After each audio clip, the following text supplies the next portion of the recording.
Call the council meeting to order tonight. We'll call the roll, please. Council members Knutson? Here. Litz? Here. Stagers? Present. Anderson? Here. Benninga? Here. Brown? Here. Costello? Here. Jameson? Here. We have a quorum present for tonight's meeting. And tonight, we'll be led in invocation by Pastor Bill Kennan from Linwood Wesleyan Church here in Sioux Falls. And after the invocation, we'll have the Pledge of Allegiance. So at this time, I'd ask everyone to please rise. Pray with me. Almighty God, we recognize that all authority on heaven and on earth is from you. And you have ordained that these in this council chamber should serve you and serve this community. And so tonight I pray that their service would be full of joy, that their service would be righteous, that their service would be beneficial to this community. And so tonight we entrust to you each one and all their deliberations. I pray this in Jesus' name. Amen. I pledge allegiance to the flag of the United States of America and to the republic for which it stands, one nation, under God, indivisible, with liberty and justice for all.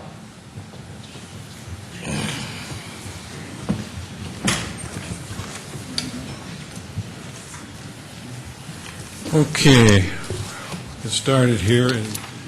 Is there a motion to approve the consent agenda? I so move Knutson. Knutson moves. Is there a second? Second, Benninga. Benninga seconds. Further motions? Mr. Mayor? Yes. I would like to move that item number 3 be moved off the consent agenda and moved to the regular agenda as the first item. Second, Costello. Costello seconded that motion. The motion is to take item number 3 on the consent agenda and take that off and defer it until September 2nd. Motion made, second. Further comments on that motion? Seeing none, all in favor of that motion will vote yes. Those opposed, vote no. Council members Knutson? Yes. Litz? Yes. Stagers? Yes. Anderson? Yes. Benninga? Yes. Brown? Yes. Costello? Yes. Jameson? Yes. All members present have voted. That motion has been approved, so we're back to the main motion as amended. Further comments, further motions? Seeing none, all in favor of approving the consent agenda as amended will vote yes. Those opposed, vote no. Council members Knutson? Yes. Litz? Yes. Stagers? Yes. Anderson? Yes. Benninga? Yes. Brown? Yes. Costello? Yes. Jameson? Yes. Consent agenda has been approved 8-0 as amended. Now, is there a motion to approve the regular agenda? So moved, Litz. Let's move. Is there a second? Second, Brown. Brown seconds. Other motions? Seeing none, all in favor of approving the regular agenda will vote yes. Those opposed, no. Council members Knutson? Yes. Litz? Yes. Stagers? Yes. Anderson? Yes. Benninga? Yes. Brown? Yes. Costello? Yes. Jameson? Yes. All members present have voted. The regular agenda has been approved 8-0. Now is the time that we set aside a period of 5 minutes for anyone that wishes to address the council for 5 minutes. We ask that they give their name and address, and we'd ask that you adhere to the 5-minute rule. So come forward, please.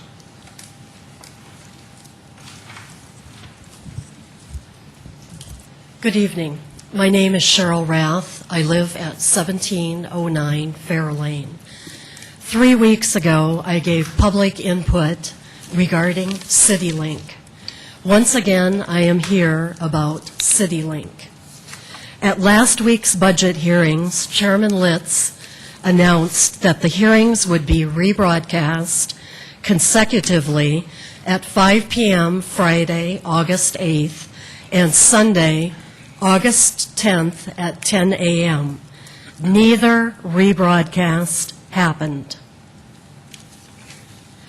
When the CIP rebroadcast failed to air, Director of Central Services Mike Hall and I had a conversation about what steps would be taken to prevent this from happening again.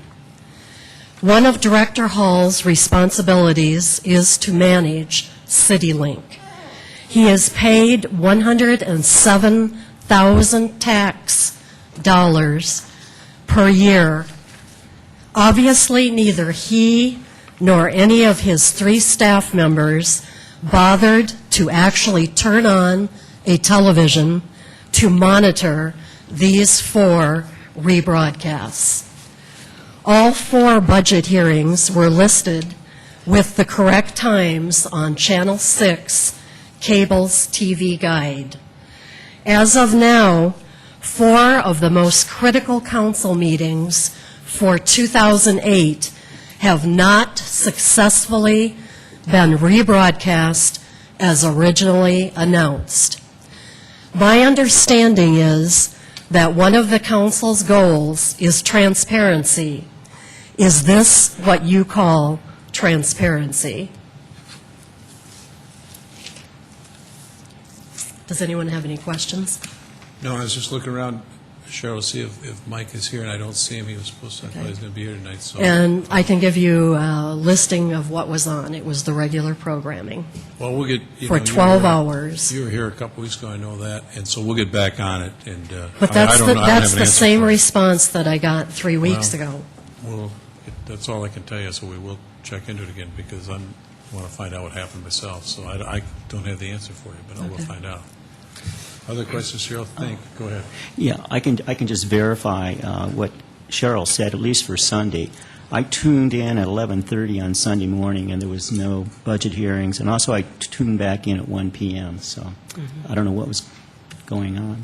But. And I kept checking back throughout, and I can give you a blow-by-blow account Well, I of what showed. apologize, because that shouldn't happen, but I will check into it personally again and try to find out and see what happens, because that shouldn't happen as far as I know. So we'll have to get back to you. I thank you for coming, Cheryl. Others that wish to address the council for a period of 5 minutes? Name and address, please.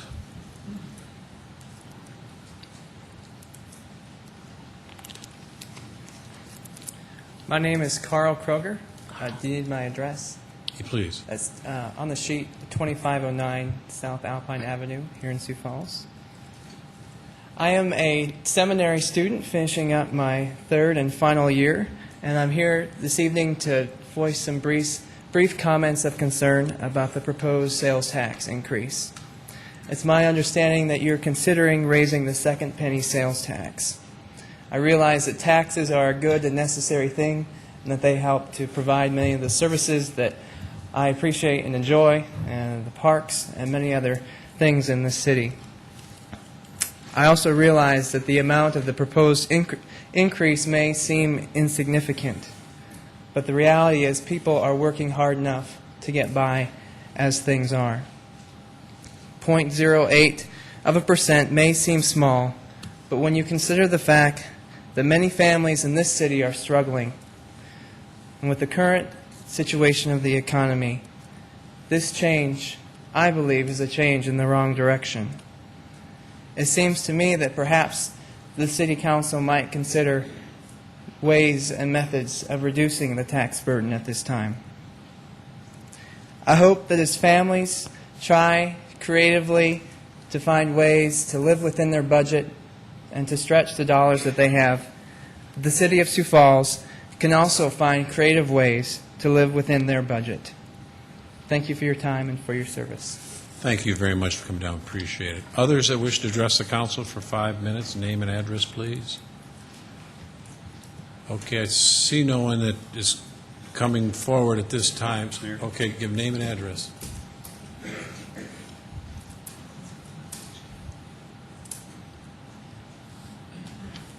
Hi, my name is Kurt Melton, and I reside at 617 North Sola Drive. I'd like to speak tonight, and I'll be quick. I have some information. Can I hand that out quickly? Name. Thank you.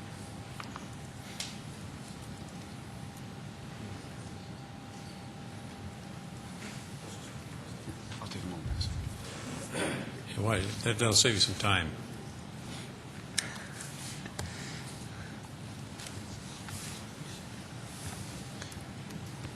I've spoken to a lot of you on a one-to-one basis, and just about everybody I can think of. And I'm here tonight to, the last gentleman spoke about a sales tax. I'm hoping to save the city some money, anywhere between $25,000 and $35,000 a year. What I'd like to do, and I'm not going to ask to have a road closed so I can expand my car lot or create a strip mall. My business has grown. I took over the former Humane Society building, and turn it into a pet boarding facility. I had a few hiccups and road bumps along the way, but in the last year we've increased by over 300%.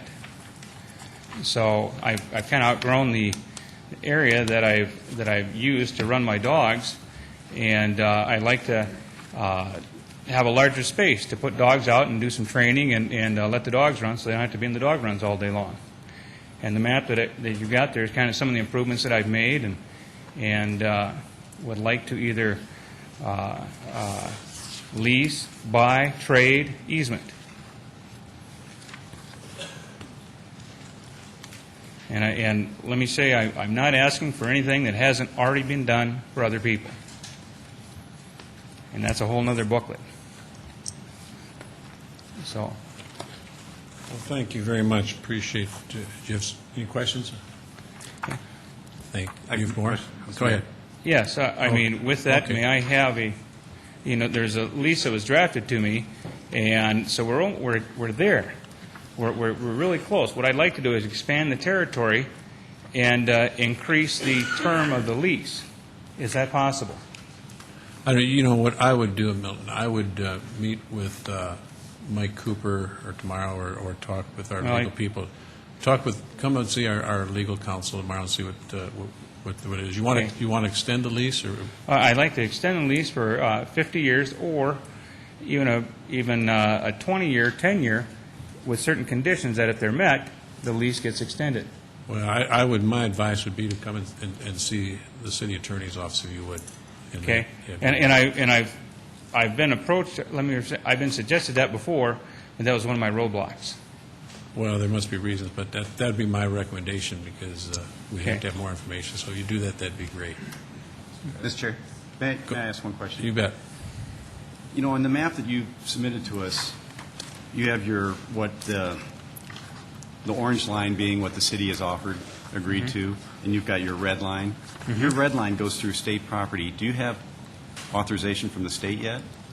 Not yet. I've been working with them, and I have boarded their dogs before, for the officers that have dogs, and an idea has been thrown in the air that we could do a trade-out or a concession for me boarding the state's dogs, because I know they can't give me property used for a for-profit entity.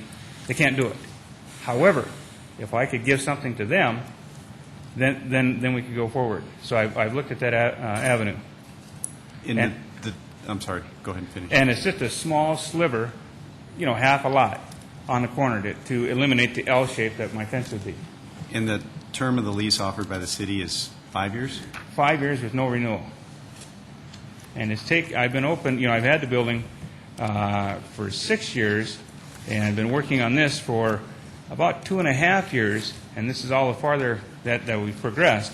So for me to stop at 5 years, it wouldn't be a wise business decision on my part.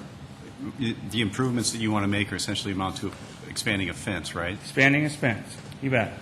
Just taking my fence out, and as it says in there, that if the diversion channel is ever needed to be raised, which we're above the spillway, so that's probably not going to happen for a long time, that I will move the fence at my expense. And I spent since 2002. I've cleaned up the area that's been neglected, essentially abandoned. I cleaned it up. Haven't billed anybody, but I did it because I could, and because I hadn't gotten a lot of response from the people I'd called. Could we ask Director Cooper to come up and answer a couple? Just from the standpoint that I think many of us have been dealing with this for a long time, it'd be nice to put the issue to For a bed. long time, but with the state involved, I think you're going to have to. Do you want to come forward, Mike?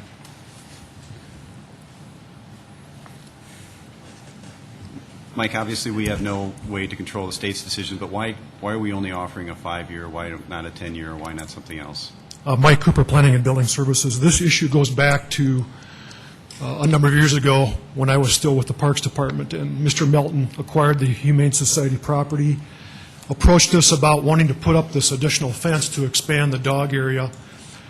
There were 3 things that we had concerns about. Number 1 is the amount of land that he wanted to expand into, and the proximity of that proposed fence to the bike trail. Second was the type of fence that he wants to put up. It would not be a chain link fence, it would be more of a wire fence with cedar posts, which is not what we would typically see along a city park area. And then the third issue was the length of the lease or the agreement that he wanted to go out almost 50 years. So, we went back and forth. We've met out there a number of times. We felt that we had negotiated kind of a compromise to try it out and see how it will work, and then we could come back and look at maybe a longer-term commitment. But that's kind of where the discussion ended, and I know he's talked to at least 3 or 4 council people, and you've been out there, and so that's kind of where we were at with it, is the amount of area that he wants to fence in, the type of fence, and the duration of the agreement. Kenny? Mike, and you and I have spoken about this, and Mr. Melton, you and I have spoken extensively on this. My question is on the lease. I was led to believe that there was an option on that lease. Am I incorrect in that statement? I don't have it with me, but I can go look pretty quick. I thought we had talked about allowing for an extension after the first 5 years. And that would be Mr. Melton's option, correct? Right, yep. Okay. Now, would that be something that, once again, even after a 5 years, you would still have that option? This is the first I've heard of an intention and options. If you see you've got the copy of the lease yourselves, there's nothing in there about that.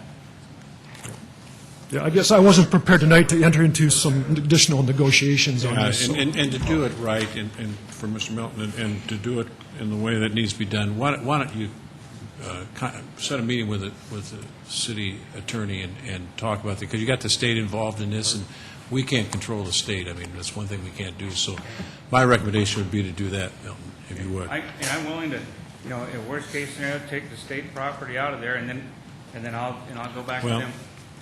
But, we don't have anything tonight, so if you would do that, we'd appreciate it. Mayor? Yeah. Once again, Mr. Melton, you have my contact information still, correct? I do. Okay.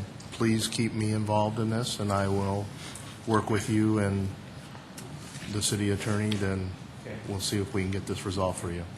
If I may, in 30 seconds, address the 3 things that were brought up. Quickly, because we're way beyond right now. It's the property, and my fence will be at least 50 feet away from the channel, and as you can see in my brochure, there's many other structures in there that are much closer than that and having to be worked around. The second thing is that my red brand horse fence is actually more secure and stable than chain link, because with chain link, you can just unhook the top and wind it out and you're done. The other thing is that and I've showed pictures of the fence in my area. We've got razor wire, we've got granite fence, we've got barbed wire fence, we've got wood fence, and old rusty chain link fence. So I'm not sure if that's really it. And the 50-year lease is something that I asked for because it was offered to last summer when the Vice President of Business Services, Steve Mentley, came and asked for a lease at First Bank and Trust. And he was given a 50-year lease for property along the 57th Street. I'm up here on an old industrial park. So, okay, and just get a hold of the city attorney if you would. It'd be easier to work from that angle here. We aren't going to solve it tonight, so if you do that, I appreciate it. Thank you very much. Others that wish to address the council for 5 minutes? Not, let's move into the regular agenda, item number 8. Second reading, an ordinance of the City of Sioux Falls, South Dakota, providing supplemental appropriations for CIP number 11-2025, Downtown Historic Revitalization. Good evening, Mayor and City Council members. Don Kearney with Parks and Recreation. This supplemental appropriation is necessary for us to be able to spend funds as proposed to be donated by Shields. Shields has agreed to donate $40,000 for a new station point, which is essentially a rest area out on the northwest part of our River Greenway system north of the airport. It's an area that we've identified as a good location. Shields likes the location as well, and staff would recommend approval. Questions of Don on item number 8. Others that wish to address the council on item number 8? Not. Is there a motion to move for approval? Benninga. Benninga moves. Is there a second? Second, Brown. Brown seconds. Motion been made and seconded. Further comments on that? Go ahead. Yes, Mayor, I need to make add the amendment. Okay. So it shall read, I make a motion to amend the main motion by changing the title of the ordinance to read, an ordinance of the City of Sioux Falls, South Dakota, providing supplemental appropriations for CIP number 204064, bike trail station points.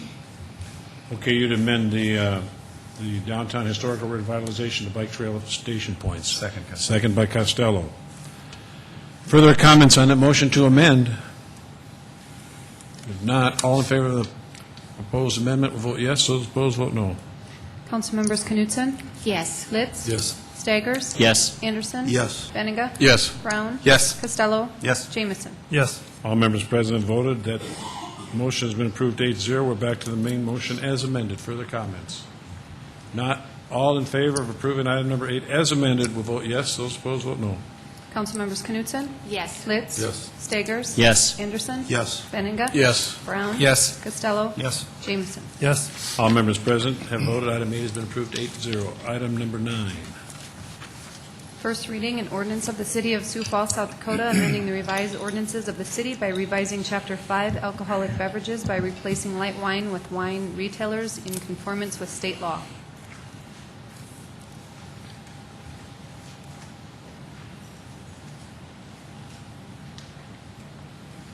Gene Roanhorse, Director of Finance. I think the legal department was going to talk to this particular one. It's a change in legislation that was adopted by the South Dakota Legislature in the last session. Yeah, this is incorporating in the changes made by the legislature during the last session that deals with South Dakota Farm Winery, and it classifies it under section, and fees are there generated, and it just is in accordance with what the legislature has passed, and that's House Bill 1269. House Bill 1126 expands the current on-sale wine license to allow both on-sale and off-sale wine licenses, with wine retailers being package and on-sale dealers, and this is also what was approved by the South Dakota legislature. Then House Bill 118 creates temporary off-sale wine license, and it says for 15 consecutive days. There are other provisions, but again, this just incorporates what the legislature has passed. You might call it the wine dealers amendments, but it is what has been approved by the legislature, and it just incorporates therein. And there are a couple other bills that we already have authority to do, so they haven't been incorporated therein. And that would be a little sketch of it. And it's just basically a housekeeping to amend into what our ordinance are for allowing these. Questions? For others that wish to address the council on item number 9? Not, is there a motion to approve? Move to approve, Costello. Costello moves. Is there a second? Second, Litz. That's seconded. Mayor? Yes. Excuse me, I believe that's just a first reading. Oh, yeah, you're right. That's right. That's right. Excuse me.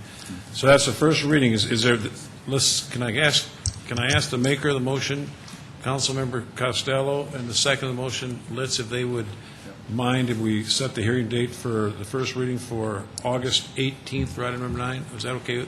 That motion will be in the record as that? Okay. All in favor of setting the first reading for item number 9 for August 18th will vote yes. Those opposed will vote no. Councilmembers Knutson? Yes. Litz? Yes. Staggers? Yes. Anderson? Yes. Benega? Yes. Brown? Yes. Costello? Yes. Jamison? Yes. That motion has been approved to set the hearing date for August 18th, 8-0. Let's go to item 10. First reading, an ordinance of the City of Sioux Falls, South Dakota, approving the release of a portion of the permanent utility easement in Lot 3A Skunk Creek Addition in Section 25-10150, Minnehaha County. Good evening, Chad Heavey with the Office of the City Engineer. This permanent utility easement is located north of Louise Avenue and the Shirley Avenue intersection. The city retained this easement when Jeannie Drive was vacated. Sayer Associates, representing the owner, has requested that this easement be released. The city no longer has a need for this easement and will be in support of the release. Questions of Chad on item number 10? Let's go 11. First reading, an ordinance of the City of Sioux Falls, South Dakota, approving the release of a portion of the permanent drainage easement in Lot A, Starlight Estates, Second Edition, in Section 18-10149, Minnehaha County. This permanent drainage easement is located on the east side of Elmwood Avenue between Burnside Street and 6th Street. Portions of this easement were obtained in 1988 and 1997. Sayer Associates, representing the owner, has requested that this easement be released. The city no longer has a deed for this portion of the easement and will be in support of its release. Questions of Chad on item number 11? Not, is there a motion to set the hearing date for September 8th for items 10 and 11? I so move Knutson. Knutson moves, is there a second? Second, Jameson. Jameson seconded. Further comments on the motion to set the hearing date? Seeing none, all in favor of that motion will vote yes, those opposed vote no. Councilmembers Knutson? Yes. Litz? Yes. Stagers? Yes. Anderson? Yes. Benega? Yes. Brown? Yes. Costello? Yes. Jameson? Yes. All members present have voted. Items 10 and 11 have been approved 8-0, so the hearing date is set for September 8th. Let's go to item 12. A resolution advising and giving consent to the appointment of a member to the Mary Jo Wagner Arboretum Society. That's a resolution that we would just ask that Park Director Don Carney would serve as a member of the Mary Jo Wagner Arboretum Society, and he would serve for the indefinite period. So that's any questions of item number 12. Others wish to address the council on item 12. Is there a motion to approve? I so move Knutson. Knutson moves, second. Second, Litz. Let's second it. Further comments on that motion? Seeing none, all in favor of that motion will vote yes. Those opposed vote no. Councilmembers Knutson? Yes. Litz? Yes. Stagers? Yes. Anderson? Yes. Benega? Yes. Brown? Yes. Costello? Yes. Jameson? Yes. All members present have voted. Item 12 has been approved 8-0. Item 13. A resolution to adopt the 2009-2013 capital program.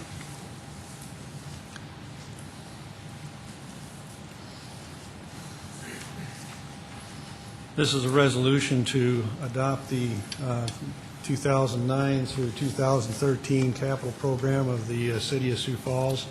There's been rather lengthy input from the public on these in a couple of hearings. If there's any questions, we'd be glad to answer them for you. Questions of Gene. Is there a motion to approve item 13? Move to approve, Litz. Let's move. Is there a second? I second that motion. Knutson seconded. Further motions?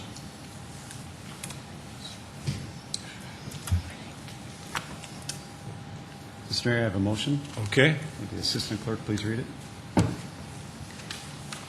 A motion to amend the main motion was made by Councilmember Costello. Capital Improvement Plan Project Number 040088, Development-Driven Arterial Street Projects by adding $5 million in sales use tax in year 2009, CIP page 2 through 11. Capital Improvement Plan Project Number 483099, School District Park Site Coordination by deleting $290,000 in sales use tax in year 2009, CIP page 2 through 15. CIP Project Number 148014, Right-of-Way Acquisition for Public Works by deleting $206,584 in sales use tax in year 2009, CIP page 2 through 16. Capital Improvement Plan Project Number 453099, SDDOT Project Coordination by deleting $100,000 in sales use tax in year 2009, CIP page 2 through 18. Capital Improvement Plan Project Number 190064, Park Land Acquisition by deleting $500,000 in sales use tax in year 2009, CIP page 2 through 72. Capital Improvement Plan Project Number 164064, Greenway Fishing Access by moving $21,600 in sales use tax in year 2009 to year 2010, CIP page 2 through 99. CIP Plan or Project Number 004064, Memorial Park at 26 in Sertoma by moving $284,000 in sales use tax in year 2009 to 2010, CIP page 2 through 98.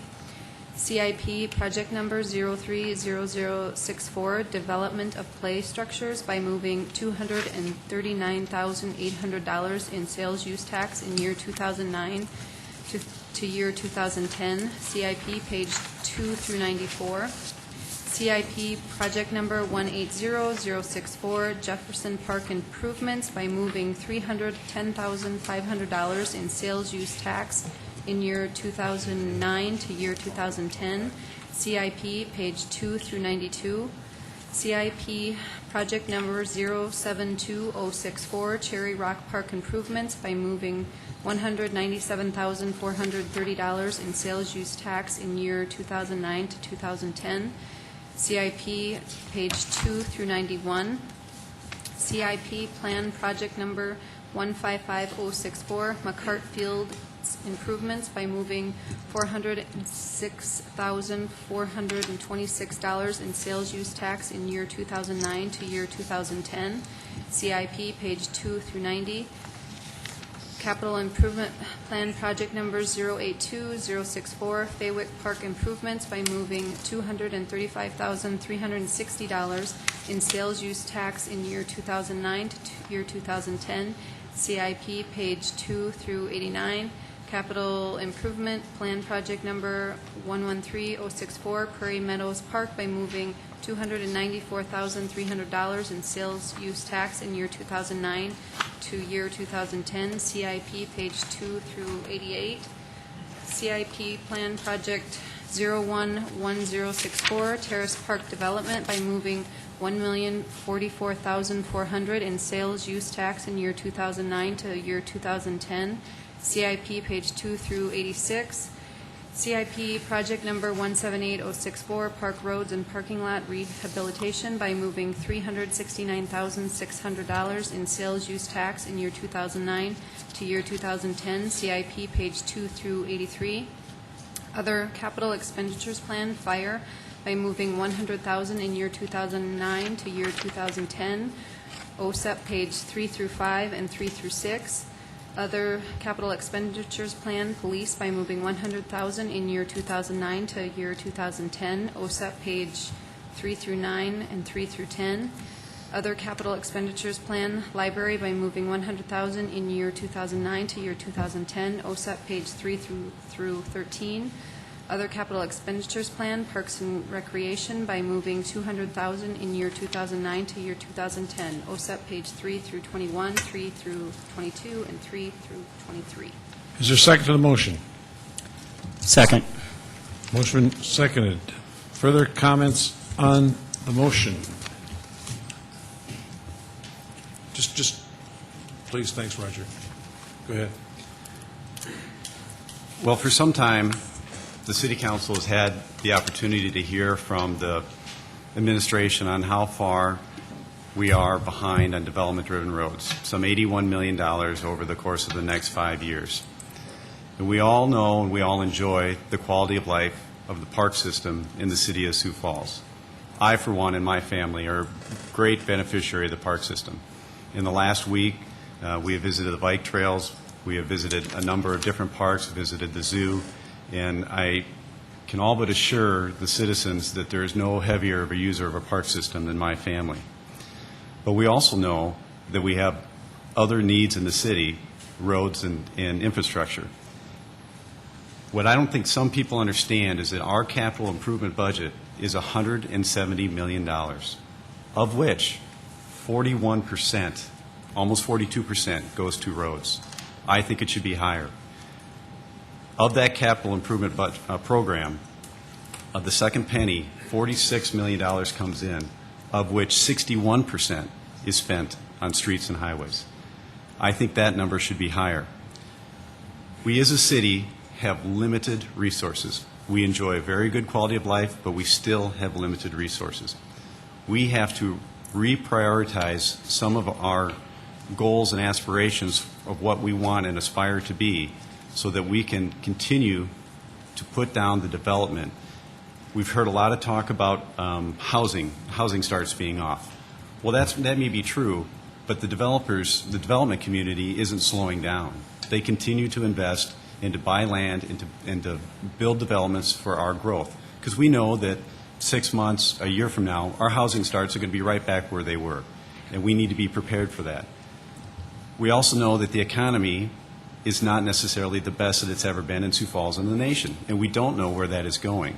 And at this time, to put forth a sales tax increase to the citizens when we have legitimate options to reprioritizing our existing budget, I'm not saying that the sky is falling, not trying to cast any sort of suspicion that any of these projects aren't needed. They're wonderful projects. They will someday make our city even a better community. But we can defer some of these so that we can put a higher emphasis into the infrastructure of our community. I think also just to note, because the large part of where the funding comes from does come from the parks budget.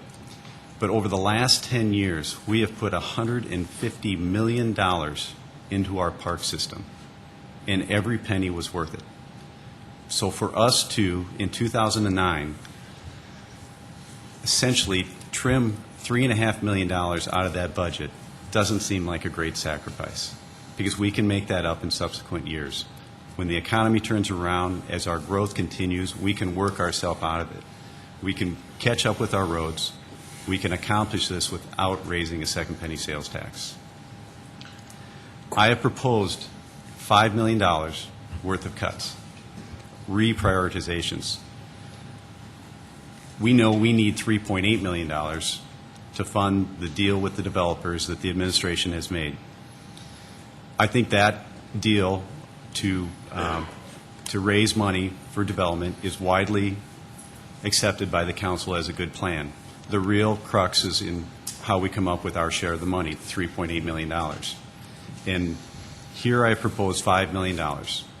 There may be some projects in here that I realize other councilors may not want to see cut.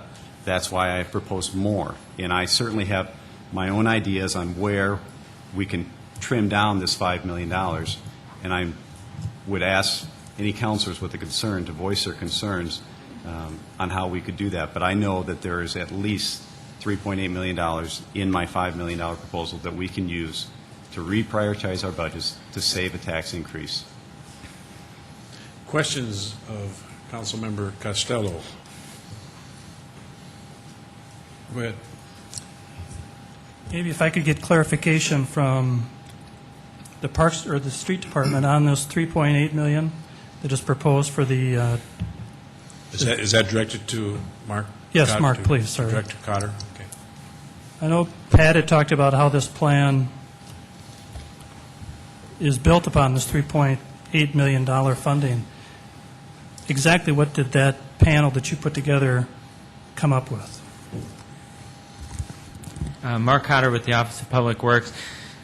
It is a $3.24 million proposal that we would gain from Second Penny, leveling off Second Penny, and that's one component that would be achieved for multiple years. And anytime we look out and we plan not only where we're going to be in 2009, but where we truly believe we need to be in 5 years and beyond, we feel strong that the existing CIP is a balanced plan that not only addresses roads but also addresses the other qualities of life, and that the support that's been given to this package through the Alternative Financing of Infrastructure Group, the Infrastructure and Review and Advisory Group, the Home Builders Association, and the number of other groups, it's been supported based on a package of new revenue from 2 new development fees and raising Second Penny.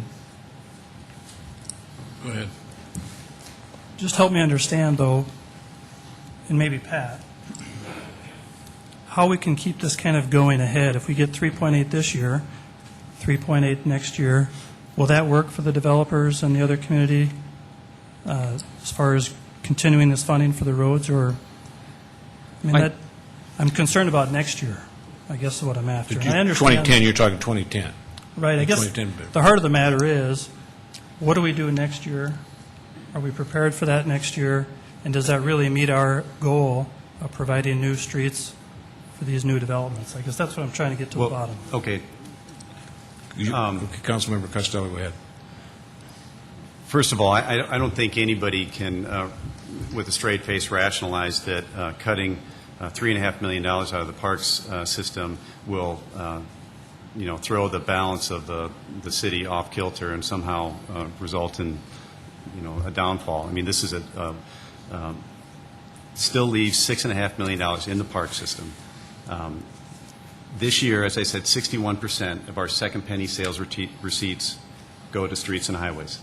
Next year is 70%. We've already picked up 9%. Now, in 2011, it drops down to 58%, and in 2012, 61%. So next year is a little bit of an aberration in our budget, primarily due to the 41st Street Bridge, I presume, one of the larger components of that. So it's probably not realistic, and probably unfair to try to throw 2010 in the chain. But we all know, everyone that's involved in this process knows that at the next year, all the cards go in the air again and they get reshuffled and everything gets reprioritized again. I didn't make an amendment for every year in our 5-year CIP, but certainly next year at this time, we'll have to sit down and have the same heart-to-heart conversation about what our priorities should be. We'll know what our growth has been over the last year. We'll know a lot more information. And my amendment deals with 2009. 2010, we'll take a look at it again.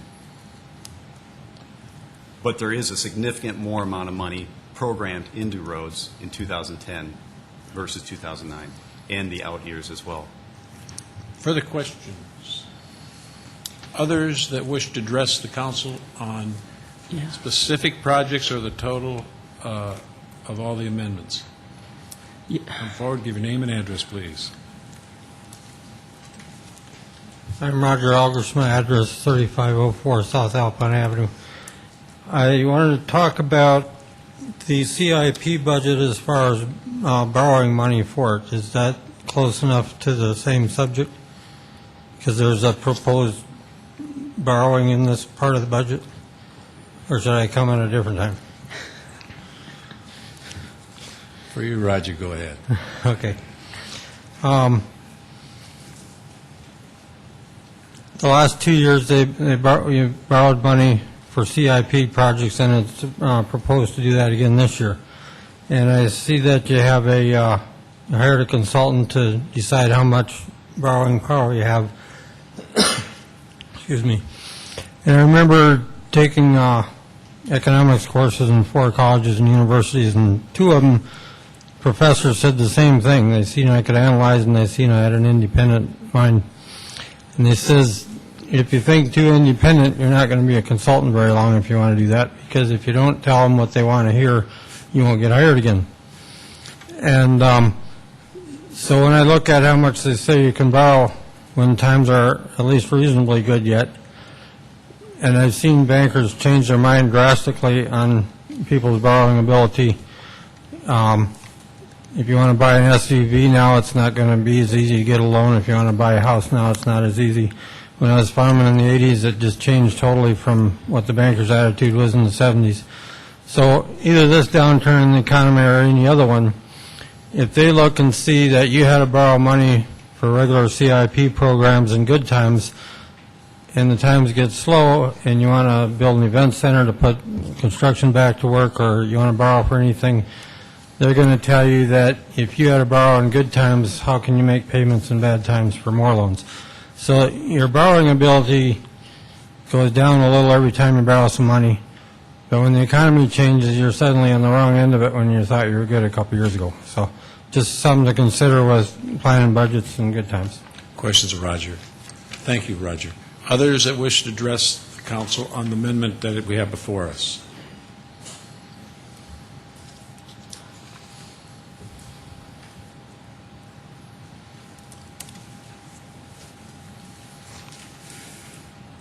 Tom Hool, 1600 Southeastern Avenue, number 304, Sioux Falls.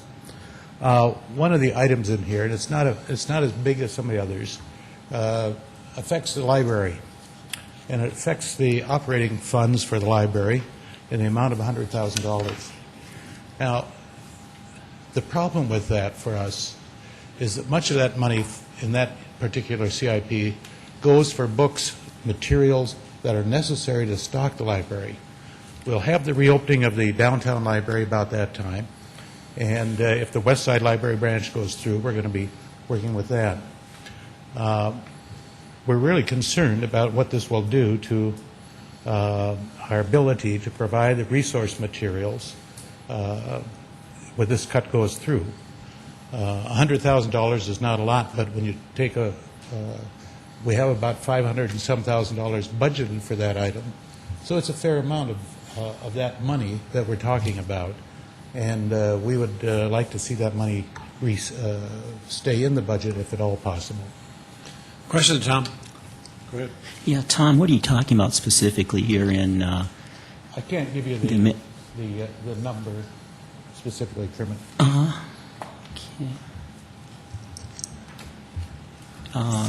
Sally is... Mr. Mayor, can I? Go ahead. You may know. Kermit, the end of my amendment in OSEP, there's $100,000 that comes out of each of the library, police, fire, and then $200,000 on parks. I would note that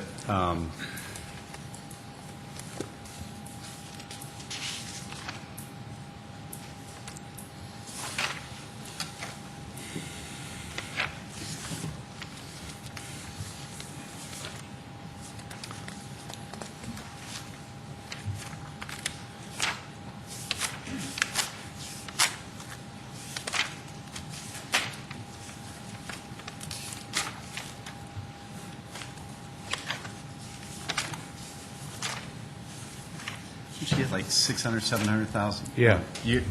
Your OSEP budget for the library is 649,000. Right. Every year, in 2009, for the print material and the things that you're talking about, this year is 579,000. Next year is 608,000. The year after that, 645, 677, 710. So, books are a wonderful thing, but to share in some of the pain of this whole thing, I don't think it's asking too much out of $100,000 out of the library. In particular, when we just, this council approved $1.5 million of excess spending for what some of us viewed as excess spending for the downtown library project. A lot of that money could have gone towards books and AV materials as well. Well, I don't think I can speak to the issue of what you spent money for in the main library. All I could talk about at this point is that the quality of life of this town is not measured only by the roads. It also is measured by what we provide for people to read, to enjoy, and we know the libraries are heavily used in this town, which is a tribute to this council and to the library system, and we would hate to see that dropped. And I personally would be afraid of this setting a precedent. If we drop this at this point, do we continue to do that in the future? Because it's easy to do. Thank you. Further questions? No, thank you very much. Others that wish to address the council on the proposed amendments? Mr. Mayor, just a couple of clarifications. First, on the park expenditures over the last 10 years, it's true there's $149,834,000 spent over that 10-year period. However, $46,712,000 of that was capital expenditures. So what you had is a pretty consistent budget for the library over that 10-year period of right around $10 million. It's pretty consistent every year. So the funding that would probably come out of that would be impacting that particular $10 million. The second thing that I'd like to draw to your attention, if this resolution is adopted as is, or amendment, that leaves 2010 out of balance or short $3,885,000. That money, it's true, next year it would roll into the 2010 CIP program, and what it amounts to is you'd have to push out $3.8 million more next year. And the third thing that I'd like to point out is the the sections that take money out of the OSEP program or other capital expenditures of $100,000 each do not identify what should be taken out. So somebody's going to have to go back and figure out exactly what is going to be removed, where the rest of the resolution has specifically identified projects to take out. The bottom message I'd like to deliver on this, the CIP program is, every year is balanced. The revenue available equals what is proposed to be spent. That process was not arrived at lightly. The directors that are involved with the capital program that have a lot of capital expenditures or significant amount spent a lot of time figuring out how to allocate this, the available resources correctly. And we think that that team of directors have done a very good job of figuring out a tough solution to a really tough assignment, but it has been done, and it's one that's probably the best for the city. Pat? Mr. Mayor, Gene, your department prepared this resolution for me, and under my understanding was that we didn't need to identify particular projects in the OSEP, and it was also my understanding that essentially it would be left up to the department heads to figure out where out of their budgets they wanted to take that. Isn't that the case? That is true. You can let the departments do it. My point being that the departments have already come up with a solution that we think is a good one, and that anything less than what we got for a solution that the directors came up with is probably not the optimum solution. And I would just point out that the solution that the departments are coming up with is a sales tax increase to the citizens of Sioux Falls, and some of us are here to voice and represent the citizens, and some of us feel that's unacceptable. Have we ever had a CIP that's been out of balance in the 5 year, in five Not while I've house? been here. So this would throw it out. Okay. Further questions? I guess, throwing the CIP out of balance, I mean, we move money around the CIP all the time, from year to year, to project, and so forth. This is the nature of the CIP, unlike the operations budget. We will move stuff around as we as we gather more information and are better informed. Yes. The solution that you have here that was done by the directors is what we believe to be the best solution based on the information that we have today. That information, true, can change, but given what we know today, with the variables that we have to deal with, this would be the optimum solution. But also, at the same time, if this amendment would pass, tomorrow you could simply start moving the money around, figuring out how you're going to adjust. It's unlike the operations budget, this is easier to do. And I guess some of us on the council don't think that's that difficult to do, to start shifting things around. The difficulty is not the issue. The difficulty, what the real issue is are you going to have an optimum solution to essentially an equation where you have unlimited wants and needs based off against a limited set of resources. And we have put together a solution to work on the distribution of these limited resources to get the most value that we can out of those limited resources. I guess I would just clarify, when we talk about limited resources, we're talking about spending $564,368,635 over 5 years. I guess for some people, that's not really too limited, over $500 million. We can't adjust things. And that $560-some million has a set of needs stacked against it in every case. And indeed, there is still a significant amount that you don't see on there that never made the cut. So is it easy to do? It's not easy to move around $500 million when you're and come up with an optimum solution like it's been done here. That's not an easy thing to do, and as soon as you move one part, one variable in it, you reduce the probability that you have an optimum solution. Vernon's had no chance to talk. In the 5-year program, Councilor Costello is correct that about 42% of it goes to streets. But each year, the deck gets reshuffled, and more street projects go into that first year. For example, this year, nearly 70% of our capital improvement program budget will go into public works. We're also expanding our concrete repair program by 50%. And in my opinion, parks are part of the infrastructure of the city. You can't just build a city on streets alone. It takes the entire system, which includes parks and libraries. What differentiates a city? Our park system. We see that all the time in national publications, most recently AARP, talking about how it's our park system that sets us apart from other cities. The streets are extremely important. There's no one at this table that would say that they aren't. And we have done more as a council in the last 2 years, putting them as a higher priority. But what I think this does is deferred maintenance on parks, deferred new parks in new neighborhoods. And are they really neighborhoods if we don't have parks? What are the two things that people identify their homes with in Sioux Falls? The school they live near and the park in which they live near.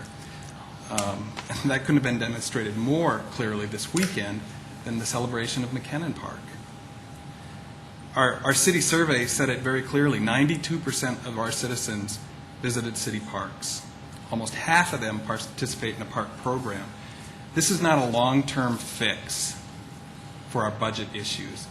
It'll just defer the issue, and each year we'll get set back farther and farther, and then we'll be addressing all the deferred maintenance in our parks programs. So I urge you to continue forward with the plan we have and to set the pace and send the message that parks are important to our infrastructure. They are important to our neighborhoods. Bob, then you can. You know, Pat, the city speaks for the citizens of Sioux Falls when he talks about rearranging priorities, and I believe he does speak for some, but I think I'm going to speak for some of them too out there that, when the library thing came up, spent the $1.5 million, which turned out to be a moot fact due to the way the bids came in. It was covered, But a lot of people just wanted that library to be made out of brick and concrete, And if you want a brick and concrete building, go build a jail someplace. If you're going to build a library downtown in my city, I want it looking good. We got underside of interstate bridges look better than that library does down here. Another thing that I want to bring up is the Nexus report that came out is the study that ties the legal aspects of raising the sales tax and tying it into infrastructure. And what I'm afraid of is if we remove the city's portion or the citizens' portion of the arterial streets, which everybody uses, they're there to move traffic, they're not the roads inside of the development that, the neighborhoods use. These are roads used by the community. I believe everybody should pay a little bit of it. And I'm cognizant of the way things are right now. I've got 4 cars in my driveway. I've got 4 kids. I pay gas, a lot of groceries. The neighbor kids stop by all the time. I know about these things, believe me. I will pay them too, and I'm not rich. But I believe that, the future of this city is going to ride on this deal here. Our funding mechanism for the CIP plan, the way that we're doing roads and stuff has changed. And, I understand Councilor Costello's things here, and I looked them over. And, a few of them probably could get away with, But what we're doing there is entering down a slippery slope, like Vernon said, of taken today. We're in trouble with the roads because we took the money out of roads and put it someplace else. So we're going to take it out of parks. We're going to offer the parks on down the road. The Nexus study that I talked about also, if the city does not fund their portion of it, and we ask the developers to put in their $6 million, it's going to get called a development fee or a impact fee. And if we do that, the legal concept of what we're doing changes, and I believe we'll be probably going to get challenged in court. Now, this happened out in Rapid City a few years ago. The mayor out there lost his job, big fight in the city council. It's just a big mess, and I just want to avert that. I believe, and I want to, this all hinges on the second penny is what we're talking about here. That's where we're going with this, and I believe in doing it. I believe in biting the bullet. I believe that it is necessary for the city to move forward on down the road, that we do this. It's a small increase. It's not one I take for granted. It's not one that I take lightly. But I just believe in my heart of hearts it's about jobs, it's about progress, and it's about keeping houses built, which will keep your property tax down if we keep building them in the future. Dr. Staggers is just dying to talk over there, so I better. Yeah, I'm just curious about how raising... Wait, you haven't been recognized. Do you have a question? Yes, I was going to ask a question of Councilor Litz.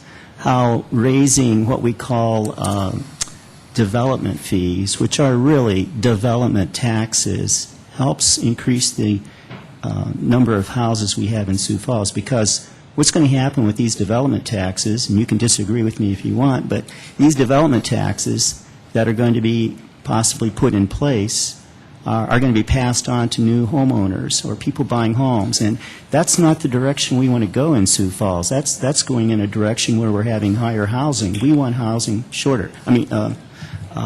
less expensive housing, and I was just wondering how you can justify these development taxes with lower housing I agree costs. with you, Dr. Staggers, but here's the thing, is the development community, by and large, agrees with what we're doing here. Now, if I look at a town like Minneapolis or Omaha, they have grown substantially. The price of the house in Omaha, $20,000, $30,000 above what you get for here. In Minneapolis, it's $30,000 to $40,000, maybe $50,000 for the same square footage you get here.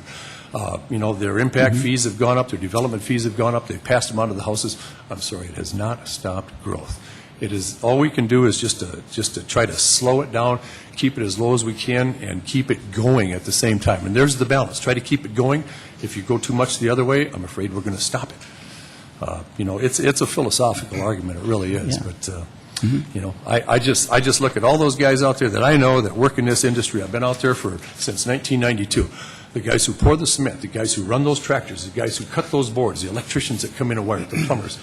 By and large, those aren't wealthy people. Those are guys looking for jobs that get up and work hard every day trying to keep this city on track. And I think the last count for the home builders, there was about 6,500 of them involved directly with the building industry in the state or in the city of Sioux Falls. That's a lot of guys. And if I talk to those guys and I tell them, well, would you rather not have a job, or would you like to pay like $8 on 10,000? I think you know what the answer is. Okay, I'm not sure where to start. Regarding Gene's comments about the 2010 and being out of balance, I'm sorry, but that's just a red herring. We know, that number could be off by just as much as your sales tax forecast. That number moves around.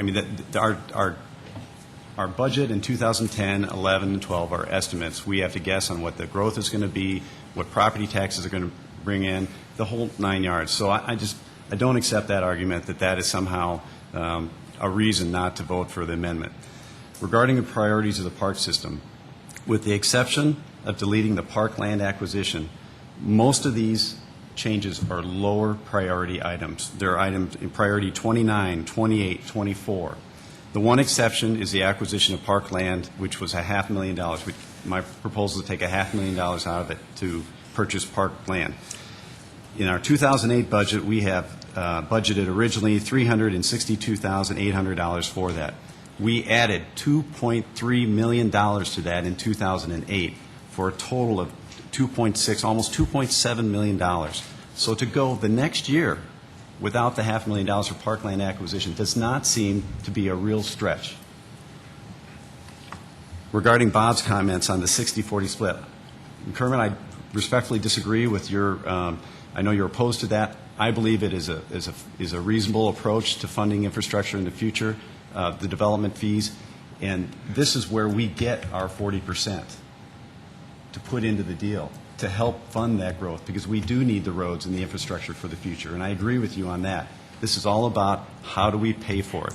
Do we reprioritize the money we have available, or are we going to raise taxes to do it? Further comments? Others that wish to address the council on item number 13? Not? See no further. Well, go ahead. Yeah, I guess in regard to the amendment, I think most of us realize this is a test vote here for the sales tax increase.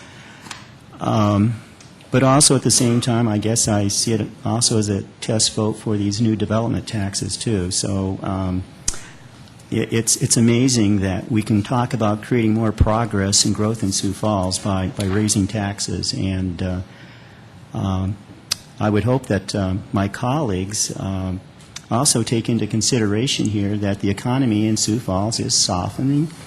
We've already, had numerous stories about the number of housing permits down, and we, of course, have the projections on our sales tax down. So this is not a time to raise taxes when people are entering a softening economy. This is actually a time to reduce taxes. So I would hope that we have a good vote on this test vote here for the sales tax increase. Let me say this, on this amendment that Councilor Costello has, is not, if it does fail, I don't know what the vote is, but if it does fail, it doesn't really mean that you're going to raise the second penny automatically. That doesn't go along with this. No. That comes at another time. That comes in September. So you're really voting on these, and then you're going to have another discussion on September 8th if that comes forward. So this is what you're voting on, two separate issues. So I don't want people to think if this motion were to fail that the second penny is going to automatically be raised, because that is not true. It's going to come back. Yeah, I mean, but- I understand. I know you weren't, but I just want the public That's to right, understand. but, we're going to get a good idea of how people might vote on September 8th with this But that's one. going to be another vote. I mean, I just Yeah, want that's the right. It's public gonna be to know another that vote. you don't think Yeah. that automatically follows this vote in that instance. So other questions? If not, we've got the motion before us to approve item number 13, and we've had a motion made and seconded. All in favor? Go ahead. I'd just like to be clear about this. What exactly will a yes vote on 13 do? A yes vote on item number 13 will approve the motion to make the deletions, or moving them out, I should say, moving them out. So if you vote no, this motion then fails. So none of these have been, some are moving them out, and there's some that are deleting. So that wouldn't take, the no vote is to defeat the motion that's before you. A yes vote is to approve these motions that were brought forward. Everybody understand that? Okay, go ahead. Mr. Mayor, I'd like to make an amendment. I think the proposal of this amendment was trying to shoot for $3.8 million originally, if I remember right. One of the things, it's a small item, but the Greenway fishing access is actually, according to my CIP book, 75% federal funds. So I would like to make a motion to not only eliminate that from the main motion, but also to eliminate the 4 other capital expenditures plans, which totals $500,000. So we're talking about $521,000 to be amended from the main motion. Would you go with the other ones that you want, Gerald? Certainly. First one is The 21. yes, project 164064, $21,600. That's actually a federal dollar match. And the other 4 items would be the other capital expenditure plans on the bottom of the list, for $100,000 for fire, $100,000 for police, $100,000 for library, and $200,000 for park and rec. So that'd be the OSEP ones that you want, you want to do that all in one motion? Yes, I would. Okay, the motion is, and everybody understands, is the fishing, and then the four OSEP proposals, motions that we have. Is there a second to that motion? Second. Second, Costello seconds it, so we've got a substitute motion to delete. It's going to be a total of 5 items. Everybody understand that? Further comments on those? Just clarification, so a yes vote leaves those in the budget? Yeah, yes vote would take them out. His motion is to take them out. So on this one, he wants to delete these 5 items. So you vote yes, you're deleting them. If you vote no, they're staying in. So a yes vote is to the maker of the motion. A yes vote will be to affirm his motion to take those 5 items out. A no vote will be Out of to the leave them in. amendment. Yep. So further comments on that motion to amend? Seeing none, all in favor of the motion to approve those, let's say cuts that way out, will be yes, and to leave them in is a no. Council members Knutson? No. Litz? No. Thagers? Yes. Anderson? Yes. Benega? Yes. Brown? No. Costello? Yes. Jamison? No. So we have 4-4? No. So that wasn't approved. So we're back to the main motion. And further comments on the main motion. So now, all in favor of... Mr. Mayor? Oh, go ahead. Gerald brings up an interesting point, and I understand we're not voting on the second penny sales tax increase tonight, but Councilor Staggers is right. We all know what the cards are on the table. But I just want to let you know, just to briefly hear what we're going to raise the second penny sales tax for in the Parks Department. We've got Looks like half a dozen mowers, a couple of pickup trucks, a van, a couple sedans, sprayer, snowmobiles. That's what we're going to fund out of the Parks Department. You're talking about the OSEP part. Out of the OSEP part. Do you want to mention why you're doing that, Don? Yeah, without going into each detailed equipment purchase that we're talking about, our staff review those guidelines for replacement both on age and years of miles on those vehicles or hours in the case of a mower. The OSEP committee reviews those, which is a peer review of most of the folks that are in the different departments that review those projects. They identified the projects that are the capital improvement equipment replacement plan items so that they can be scrutinized for whether they really need to be replaced. For example, there are some that might meet the hours or the age, but not necessarily get replaced because it's still running well, the body's in good condition. And so I would tell you that I think they do a pretty good job of challenging one another whether those pieces of equipment need to be replaced or not. And one of the things that I know that our staff would tell you that work on those pieces of equipment, when you extend those lives beyond the recommendations of the OSEP committee, we end up paying for it further in our operating budget on the repair and maintenance items. So just a general overview. Go ahead. And I agree that at some point in time there's a cost benefit of that, but it seems to me a number of times I've driven down the street in the summertime and working on, and I know it's not parks, but this is a street department, but it all goes to the whole motivation. You see a contractor, a private contractor working on utilities for the city, and their equipment must be 30 years old. And then right next to it, you've got a city vehicle that looks like it's brand new. And I don't think deferring some of these OSEP projects for a year is going to bankrupt the city or cost us that much more. Thank you for the explanation. We've got a motion before us to the makers of the motion are to delete these from the CIP, and a yes vote would do that, a no vote would leave them in the CIP. So everybody understands that.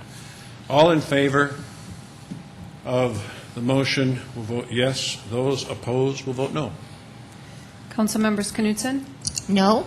Litz? No. Stegers? Yes. Anderson? Yes. Benninga? Yes. Brown? No. Costello? Yes. Jameson? No. Munson, no. So that motion fails. Now, are there other motions? And I did say there's other motions, and I did say that the maker of the motions that are before us now, that the person may read the motion and just read it, and then they got to get a second. So we've said that. So go ahead, Councilman. Yeah, Mr. Mayor, I have an amendment.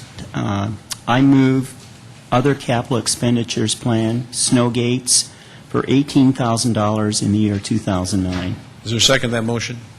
Second, Anderson. Anderson seconds. Go ahead. The primary reason why I'm presenting this amendment to spend $18,000 is for the city to get 3 snow gates to experiment with to see if these might work well in Sioux Falls. Now, this is not the first time this amendment has been introduced over the years, and in the past there has been resistance primarily from the Public Works Department. They do not want the snow gates to try out. The same thing also happened in Bismarck. The citizens of Bismarck wanted to try snow gates out, and the city government in Bismarck was against this, so they had to get an initiative to get the snow gates in Bismarck. So today in Bismarck, the citizens like the snow gates. And all I'm asking for here is just an experiment to see how they might work in Sioux Falls. Now, the people in Bismarck like the snow gates, and we'll just have to wait and see how they operate here in Sioux Falls. We are a different community. Maybe they won't work, but maybe they should work. But this is citizen-oriented amendment, because when you talk to people in Sioux Falls about snow gates that knows anything about them, they want us to try them out. Questions of the maker of the motion? Others that wish to address the council on the motion to amend? Go ahead. Question for Councilor Staggers. Do you know how many employees that Bismarck had to hire in additional staff to do snow gates? We have some figures. I don't have those in front of me, but that's really kind of irrelevant because this is just to experiment to see how they would work in Sioux Falls. Maybe we would need more employees, maybe we would not. This is just simply to experiment with. Mr. Mayor, may I continue? I did visit Bismarck this spring and visited with their public works directors there. It required 8 additional staffers, and the city is a third of the size of Sioux Falls and a third of the streets of Sioux Falls. Do the math, it'd take 24 employees to do snow gates in Sioux Falls. Their budget is nearly $500,000. Do the math, it's $1.5 million. How many cities in the United States get snow? But how many cities are using snow gates? We know Bismarck is. Grand Forks has tried them. Jamestown looked at them. Juneau, Alaska had them and quit using them because the wet, heavy snow they were breaking every sixth driveway. And in visiting with the Public Works Director in Fargo, in addition to learning how many employees they had to hire to get this done, they cautioned that implementing such a program today would be like a perfect budgetary storm, given the greater demand on the city budgets for growth, plus increased costs for labor and fuel. I have my notes from those discussions that I'll pass out to the council. Yes,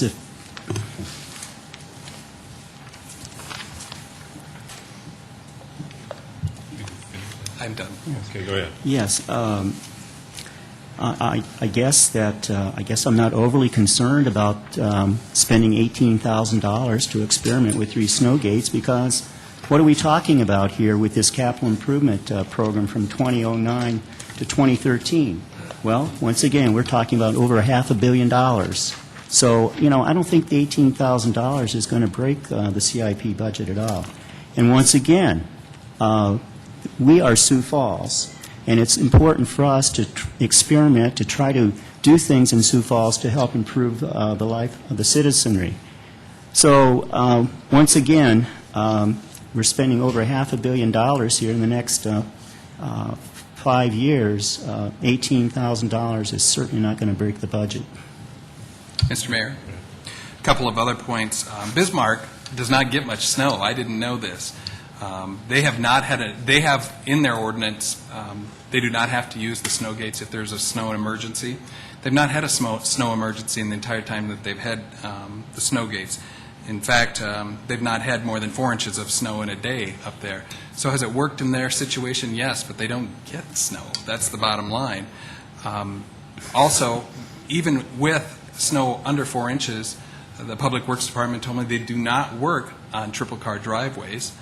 They do pile snow in front of mailboxes, and even under the best of conditions, they still do leave a ridge of snow in the driveway. We can learn from their experiment. I don't think we need to try to experiment with it here when we can see what other cities have gone through in trying to use them. Yes, can I ask a question of Councilor Brown? Yeah, I guess I'm wondering why you don't really just want to allow an experiment here. Maybe what you're saying is true for Sioux Falls. Maybe it will not be true for Sioux Falls. We're just asking for an experimentation. That's all. Do you wish to answer the question? Sure. It just doesn't seem frugal to use $18,000 to try something that another city has already tried, and we can see the results there. Others? Go ahead, Greg. I thought we heard from the street department that using these snow gates would just extend the amount of time it required to remove the snow. And I think somehow or another there's a balance here that I don't like any snow in my driveway, but I wouldn't want to have 72 hours pass either before they come through my street because they're out on some emergency snow route removing snow out of everybody's driveway and slowly moving along, let alone the increased expense in man hours and the equipment. I thought we heard that, and it seems to me these snow gates keep coming around because there's probably not trust in what our Public Works Department is saying. And to me, it only makes sense that if these guys who are experienced in moving the snow understand this procedure, and we ask them for their advice and they give it, I think we've got to accept that at some point and move on. Am I wrong? Well, if I can respond, I mean, many times we do take things on faith when we vote on various issues here in Sioux Falls. Maybe our Public Works Department is correct on this, but we will never know unless we experiment, and that's all this is, just to experiment with 3 snow gates. It's not going to break the $500 million CIP budget by any stretch of the imagination. Why are we afraid about experimentation? I mean, this is one thing about our country. We have different levels of government, different states to experiment, to do different things, to come up with new ideas. We don't have a monolithic government at all, and that's a good thing.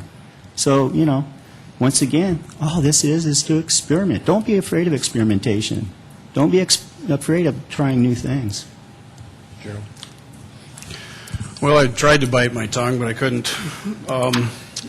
This is not about $18,000, and it's not about an experiment. It's about what we're going to do after we buy these things.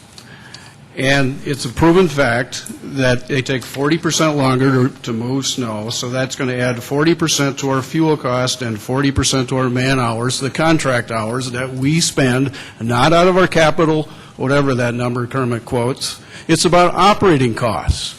And that's what we're really talking about. It's not an experiment. It's about what we do after we have these things here.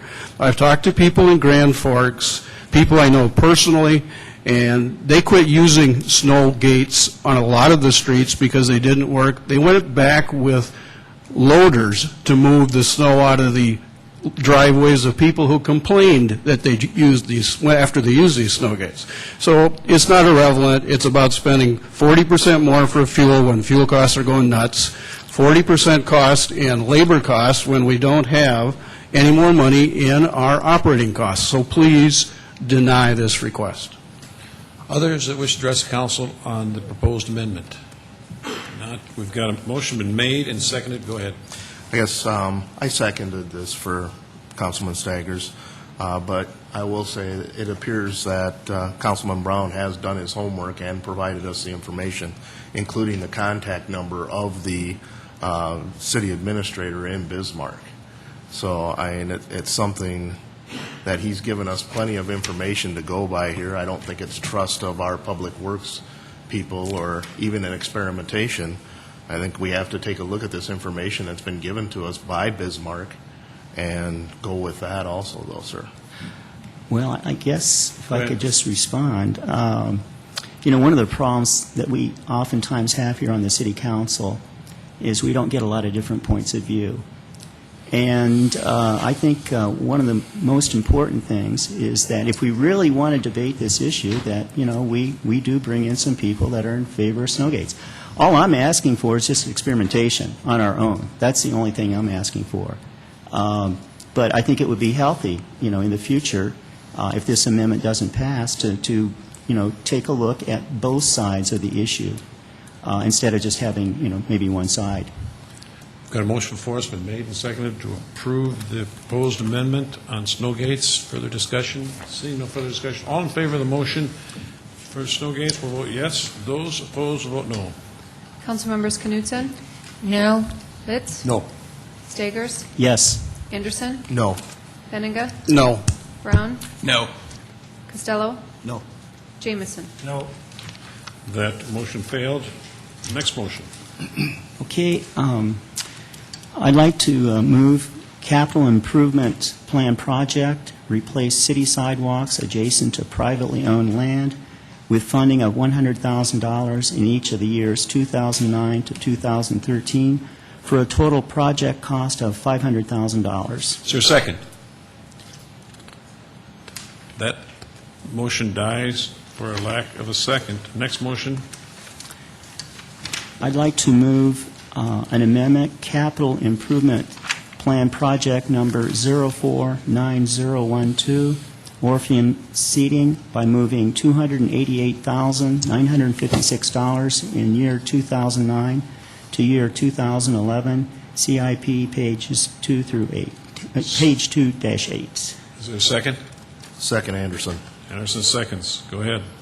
Yeah, one of the reasons I think it's important for us to move this from 2009 to 2011 is because next year, 2009, we are not quite sure what the economic conditions is going to be in Sioux Falls.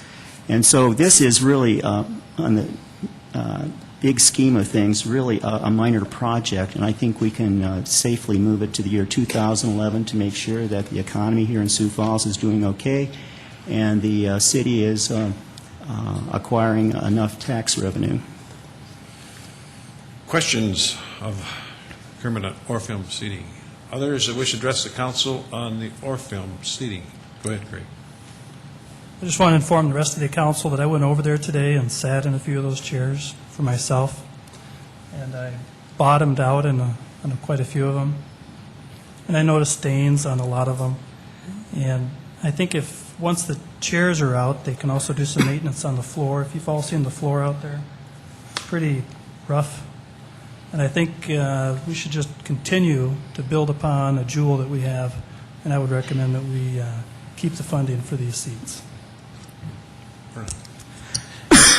In regards to the next year's funding, the beauty of the CIP program is that if we don't come in at projections, we can cut the projects at any time. We've had to talk about doing that this year already as we keep an eye on the budget. So I would encourage you to continue to support this. Further, go ahead, Gerald. I agree with what Vernon said, but I'd also like to add that when we took over the Orpheum Theater a number of years ago, it was almost unused. And in the last few years, with the management contract that we had that has stayed in place and not grown, we have now, using that facility, about 174, some days approximate to that. So I think that they've done an excellent job. If we want people to use it, we want people to sit there and enjoy their experience, we do need to keep up with the maintenance and replacement of chairs. So I'd encourage you to vote yes for that. Further comments? Yeah, one of the nice things about having amendments like this is that the city council can make this decision instead of letting department heads make the decision if economic times get bad.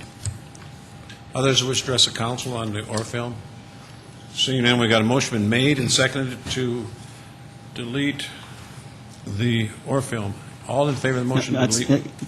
It's to move the funding, not to delete it. You're right. Yes. A yes vote would support your motion. That's right. All in favor of, everybody understand that now? Yes vote is to support the motion by Councilmember Staggers. No vote is to not. Okay. All in favor? Yes. Opposed? No. Councilmembers Knutson? No. Litz? No. Stagers? Yes. Anderson? Yes. Benninga? No. Brown? No. Costello? No. Jamison? No. That motion fails. Next motion. Okay. The next amendment I have, I move Capital Improvement Plan Project number 452099, Rail Relocation Plan, by adding to the project justification that, quote, absolutely no city funds will be used on this project, end quote. CIP, page 2-13. Is there a second? That dies for lack of a second. Next motion. The next amendment I'd like to move is Capital Improvement Plan Project number 017051, Fueling Depots, by deleting $287,000 in year 2009, CIP, page 2-64. Second? That dies for lack of a second. Next amendment. The next amendment I'd like to move is Capital Improvement Plan Project number 112025, Downtown Historic Revitalization, by deleting $150,000 in each of the years 2009 to 2011 and $175,000 in years 2012 through 2013, totaling $800,000. CIP, page 2-53. Second? Second, Anderson. Anderson seconds. Go ahead. Yeah, this is a amendment that we've had before, and basically the amendment is designed to get rid of the historic facade program that the city's been engaged in ever since the year 2001. The reason for that is because this is a program that provides free money to downtown businessmen who do improvements on their facade. This is something that the city taxpayers should not really be involved in. It's a very limited program for a special group of people, and we should be spending our tax money, on projects that benefit the overwhelming majority of citizens. So this is basically special interest program that we should eliminate. For the council. Regarding the facade easement program, I very respectfully totally disagree with my colleague and friend Kermit Stagers. And late afternoon today, we received, some of us received an email from an architect here in town who is out of town this evening. And I will not read the entire email, but the gist of it is like this. The facade easement program has been an absolute catalyst in making our downtown what it is today. Moving ahead here, the councilors need to think about the economic benefit that the downtown provides, shopping, dining, tourism, etc., and the pride it brings to all, which I totally agree with. We should encourage us to not abandon the program. Improvements need to continue. Property owners have a stake in the downtown, and as such are ambassadors for Sioux Falls and its history.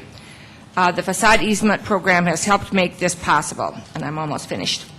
It has been said many times, cities have rings of expansion, from the downtown as the core at the center of this circle of rings. Cities can also disintegrate outward in the same way. Therefore, the core must be maintained. And this, again, is from architect Chris Schultz, who is unable to be with us this evening.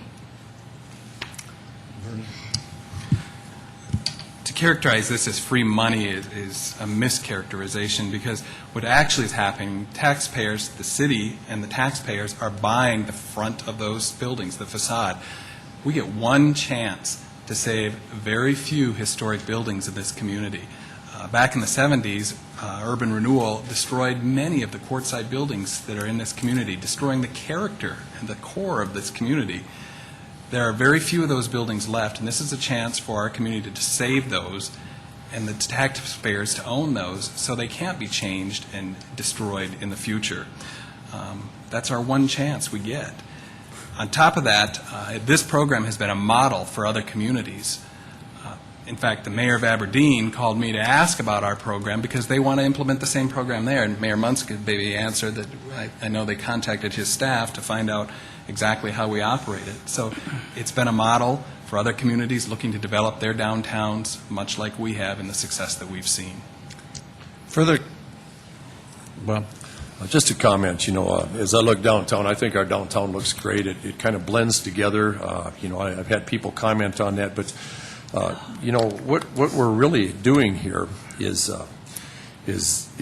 selling our downtown. This downtown is going to be a lot different in 10 years. We've got a lot of residential going on down there. We've got the Uptown project going there that is going to bring a lot of people down there. Our downtown is going to change dramatically, I believe, in the next 10 years. To keep some of that original character, is very important to saying who we are as a people. And I remember as a kid going downtown, and that was downtown. There was no mall out there. Man, everybody shopped down there. And I look forward to the days when we return to that. We're having a very vibrant downtown with a lot of people. And I was downtown Saturday night 2 weeks ago, and there were people out on the sidewalk cafes, out on the tables. There was 2 places they had live music playing. The diner had people sitting out there. Skelly's had people sitting out in front of it. I really thought it was a great deal, and I think that if we neglect our downtown, that we are going to wind up with a part of our history that's just missing. And I don't know, I look at the malls as I go across this country, and they are the same thing every place I go. The same box stores, the same chains, and there's nothing wrong with that. But, I just want to preserve some of our identity that I remember as a kid here in Sioux Falls. Further comments or questions of the maker? Go ahead. Well, I guess one of the important things maybe we ought to do is to maybe talk to some citizens about what they think about the historic facade program, because I've had some citizens very unhappy knowing that some downtown business people are getting $100,000 of their tax money, and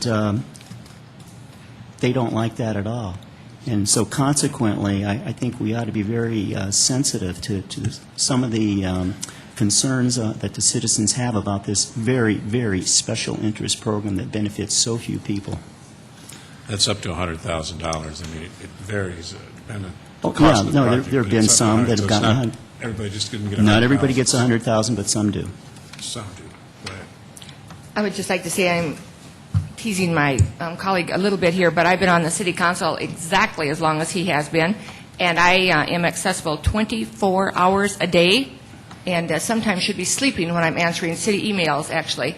And I have not had one person, not one citizen, contact me by telephone, email, in person, or whatever, to complain about the wonderful facade easement program in our great city. Others, go ahead. You know, the facade easement program certainly has a tremendous effect on downtown.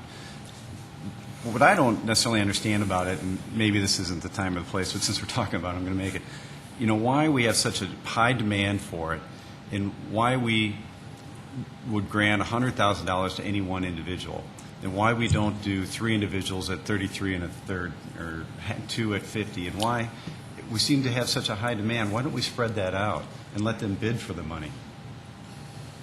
Just an idea. Mike, do you want to talk about that, or do you want Erica to?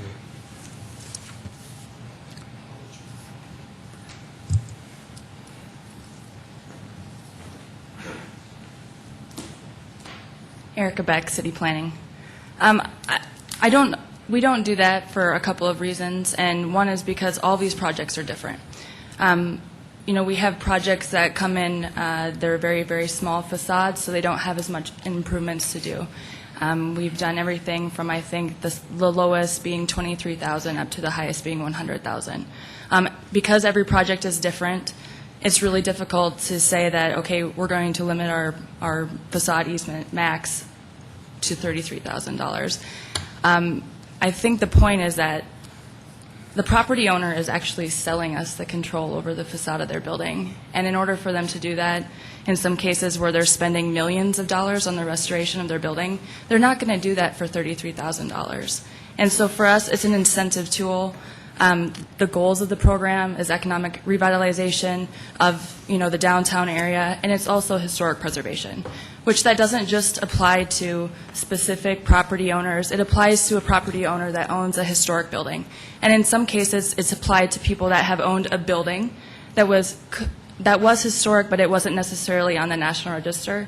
So they've actually gone through the process of putting the building on the National Register, which is just another security point for the citizens of Sioux Falls to know that their past is going to be secure in the future, indefinitely, because we have then an easement on the property that's, you know, set in stone, and we have the ability to ensure that no one's going to come and do something that will jeopardize the historic integrity of the building in the future. Questions? Go ahead. Okay, yeah, Erica, I guess I'm wondering why we think it's absolutely necessary to take taxpayers' money to get this kind of an easement, because we don't. There are other ways to do this, too. For example, one easy way to do this is just simply give them a tax break for the easement instead of taking taxpayer money. And maybe that's something that maybe the planning department could, you know, talk about in the future. Instead of taking all this taxpayer money, just simply start giving them, you know, a tax break for the easement. I think if you were to have some conversations with some of the property owners that have utilized this program, they're not all developers, they're not all private interest property parties. They're actual property owners that own maybe one building within downtown, and it's been their dream to come and rehab that building. Some of them even live in their buildings that they have rehabbed. And so they take this type of project on because it's truly some part of their past that maybe they want to help preserve.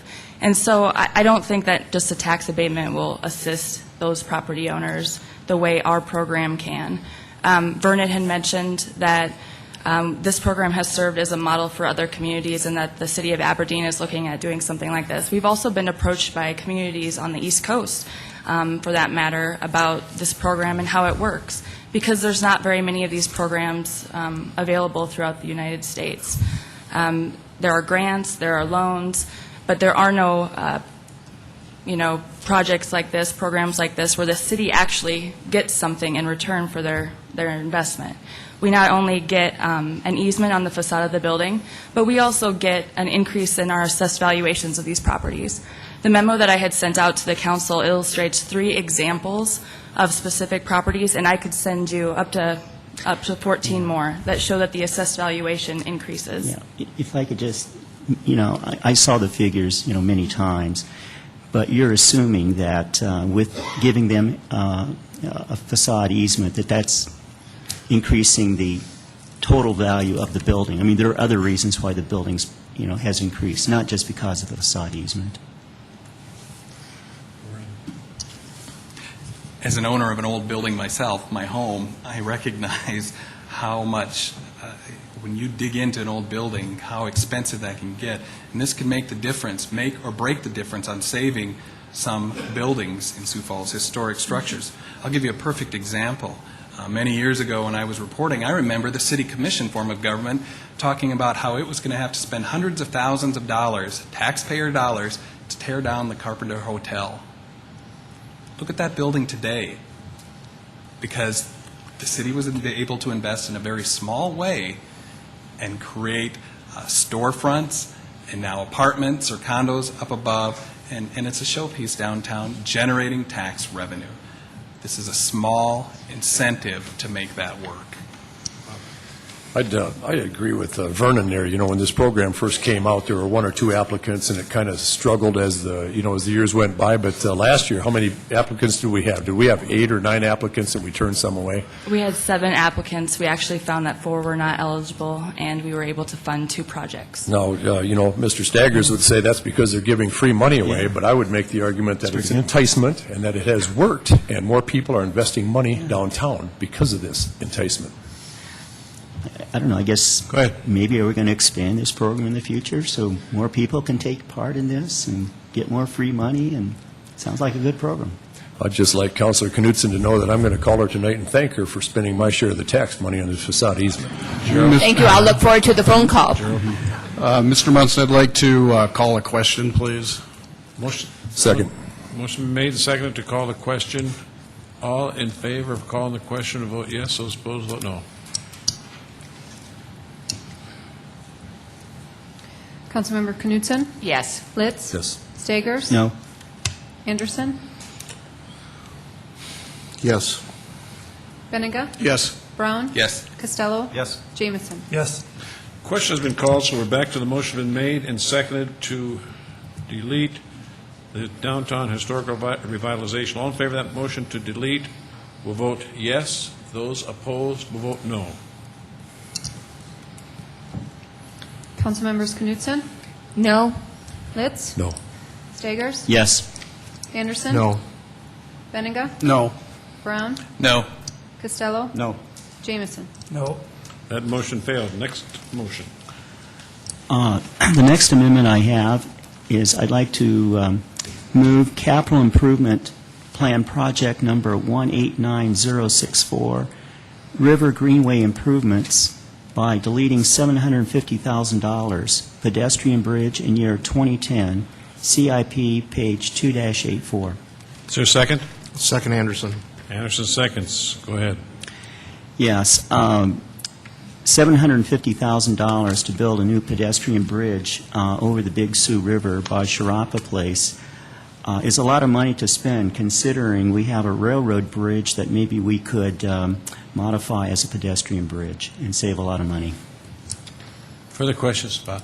I don't have a question. I have just a comment that I know that bridge has really deep girders on it. It has 2 abutments that sit out in the river in times of flood in the spring. When ice and trees and things come down like there, it can plug up underneath that bridge and cause serious flooding concerns for the city. And Go ahead. I walked down to that bridge last week, actually, and I guess I looked at it and wondered why we're looking at even taking it down and then building a new bridge.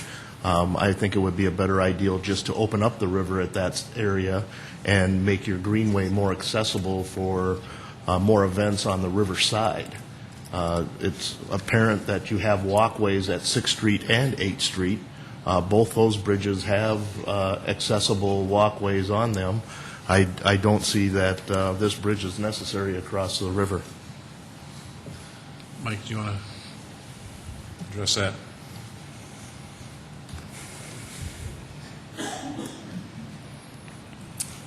Again, Mike Cooper, Planning and Building Services.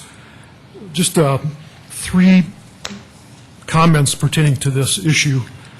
Number one is that back when the City Council approved an agreement with Zip City Partners for the development of Sharapa Place, as part of that agreement, there was an obligation for the city to engage in a number of actions, and one of those was to remove the existing railroad bridge and replace it with a new pedestrian overpass across the Big Sioux River.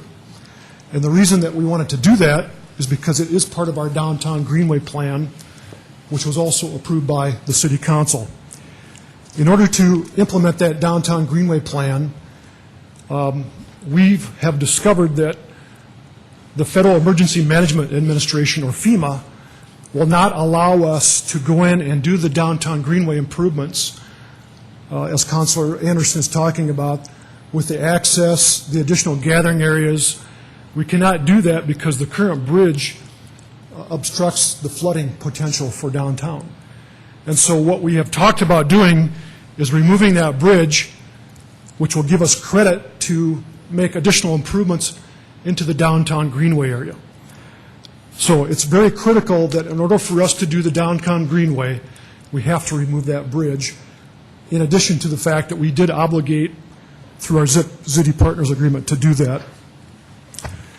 Back in 2006 is when we first approached the Burlington Northern Santa Fe Railroad about trying to acquire that abandoned bridge, including the right-of-way from 6th Street to 8th Street. And now, just over 2 years later, we are getting close to entering into a final agreement.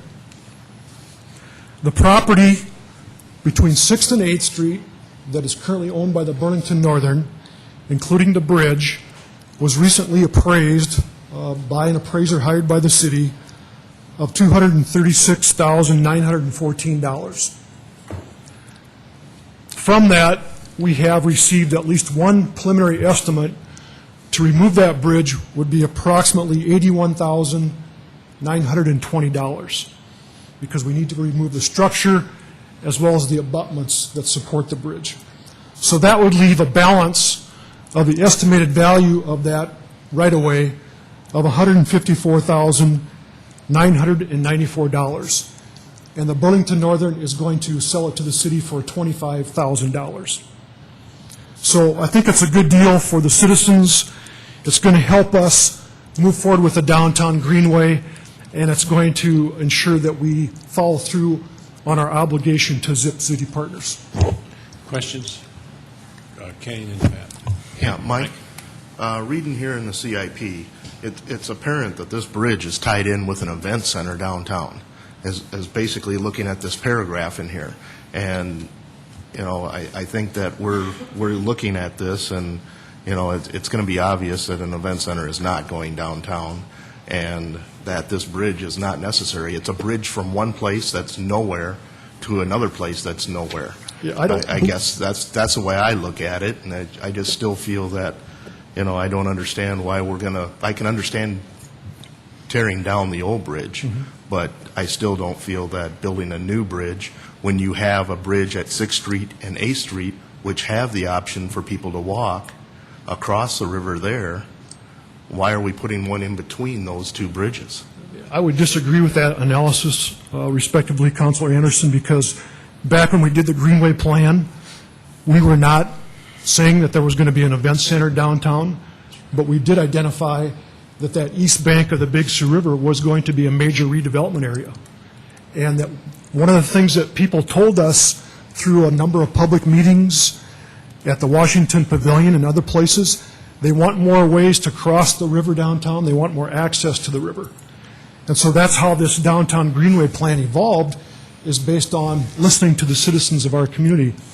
And whether or not, no matter what would be developing in the future around Sharapa Place, it's really critical that we have that additional crossing in the downtown area. So I would not characterize this as a way of encouraging or mandating that we're going to have an event center downtown.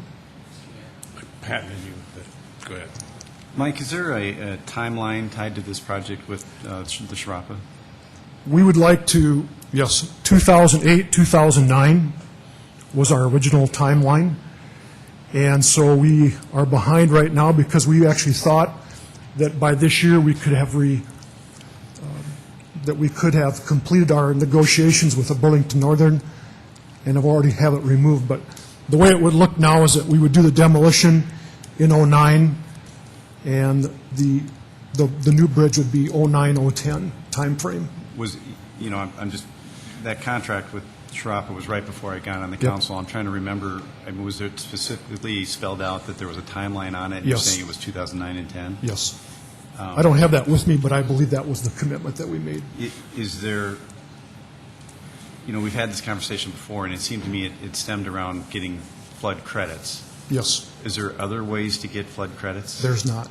We personally went out and met with FEMA officials in Denver, along with our consulting engineers, and the only way that we can do the downtown greenway, other than if you just leave it the way it is today, is to remove this bridge, raise it up with a new structure.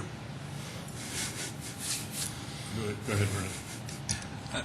Just a comment, too. I've had the opportunity to be at a couple of meetings at Sharapa Place, and in spite of the access over the 8th Street or 6th Street Bridge, pedestrians are already using that railroad bridge very dangerously to cross the river, so it's already a path of traffic. The other thing I would just comment on is the cost. At this point is just an estimate. We haven't done a final design.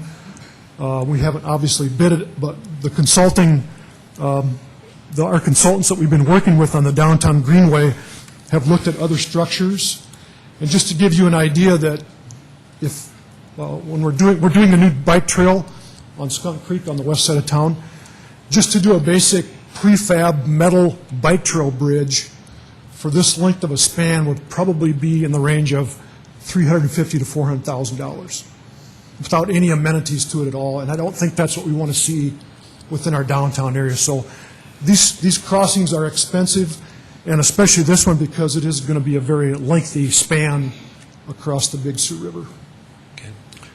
Mike, I'm not against the deconstruction of the bridge, but I guess my question is going to be, if we build another bridge there, where is going to be the west side access? Where is that bridge going to end up? Because when I take a look at it where it sits now, you're talking the Ravens parking lot or somewhere back in that area, which is, undeveloped, just there's nothing back there. So where is this bridge actually going to go on the west side? The west side would connect over to the area where the Raven parking lot currently exists.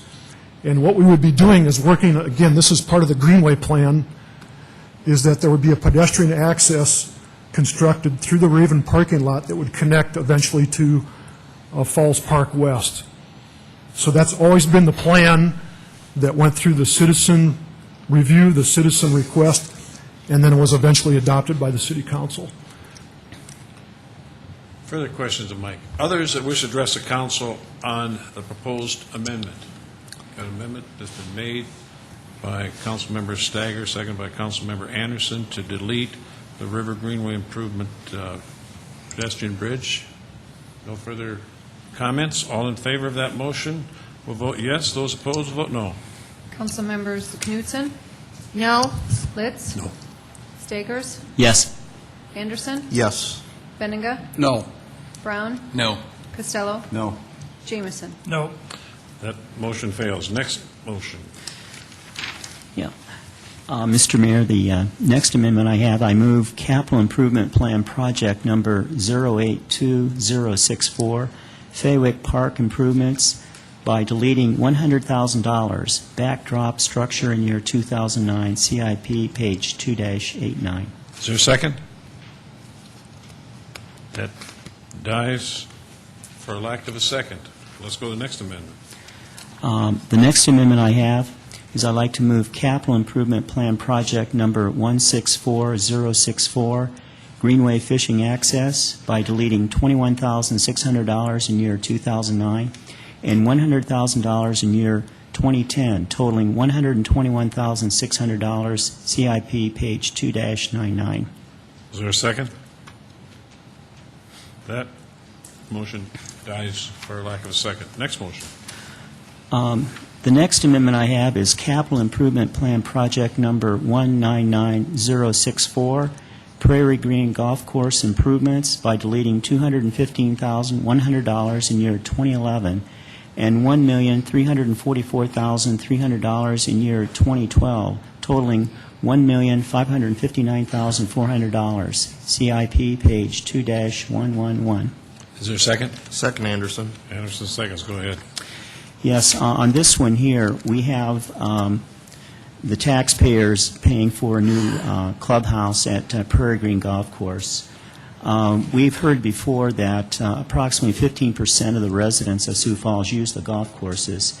So what we have here is the majority of the citizens of Sioux Falls paying for a clubhouse, a golf clubhouse, that only a small minority will benefit from. Questions for Kermit on that? Others that wish to address the council on the proposed amendment? Go ahead, Greg. Could I just get some clarification from Don on just how close the golf courses are to becoming self-sufficient? Is there any way to determine that? Have you determined it?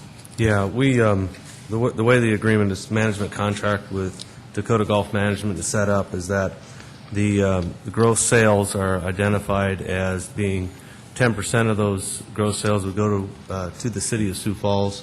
Last year, that gross sales number to the city was about $270,000. And the other 10% of the gross sales goes back into the golf courses for capital improvements, things such as cart paths, bunkers, facility improvements at the three courses that generate those sales. And so the 10% that we receive goes into the general fund. Dakota Golf keeps 10%, and that's kind of how the agreement's structured. We have no expenses from the city's perspective on what it takes to operate those golf courses. So all the expenses associated with running the courses are the responsibility of Dakota Golf as a result of the management agreement we have with them. Great, good. Sorry, Don, it's getting a little late for me. I'm usually in bed by this time. Just paint a better picture for me on this. I guess what I'm trying to get to is people ask me all the time, why are we paying for these golf courses, and how much are we subsidizing them? And help me, I guess just tell me the number exactly. Either we are or we aren't. We are not. We're not, and we're making money on it. Yeah. Last year was $270,000 to the general fund of the city of Sioux Falls. We actually took all that in. That's correct. On all the golf courses. On all three golf courses. Keep it up. Further questions? Bob was next. Sorry, go ahead. But Don, you know, I recall this conversation about Keene Park and Prairie Green. Were we moving the golf clubhouse from Prairie Green over to Keene Park to replace that one and building a new one at Prairie Green? That's correct. The clubhouse at Keene Park is part of our ADA transition plan. It was cited as better to start over rather than try to retrofit that existing facility to be ADA compliant. And so the idea that we could move the existing clubhouse at Prairie Green due to its size would work at Keene Park. We would move that as part of this another project we have in the CIP, and then we would reconstruct a new facility at Prairie Green similar in size to what's out at Elmwood Park. Very good. Thank you, Don. Okay, Dean, then Carol. I guess I would just like to say I'm a very strong supporter of leaving this proposal in the CIP. I golf extremely infrequently and very poorly, and probably it's because I spend too many hours in city council meetings. But I do believe. I believe public courses. I think it's wonderful. Not everyone has the extra income to be able to belong to one of our two very nice country clubs in our city, and I think my goodness, Prairie Green is right in an incredibly growing part of our city. I think that it's incumbent upon us to maintain adequate facilities, and we have. It's been several years since we've outgrown really the current facility there. This is just a no-brainer to me. Kermit? Well, yeah, it's a situation here very simply where we are subsidizing this capital improvement program. Granted, what Don said is we, are not subsidizing the operations, but we're subsidizing the CIP. And to me, this is really totally inappropriate here for 85% of the citizens of Sioux Falls to build a new golf club house for 15% of the people that actually golf. Others wish to address the council on the proposed amendment for Prairie Green Golf Course improvements. We've got a motion made by Staggers, second by Anderson, to delete Prairie Green Golf Course improvements. All in favor of that motion to delete those would vote yes. Those opposed, no. Council members Knutson? No. Litz? No. Staggers? Yes. Anderson?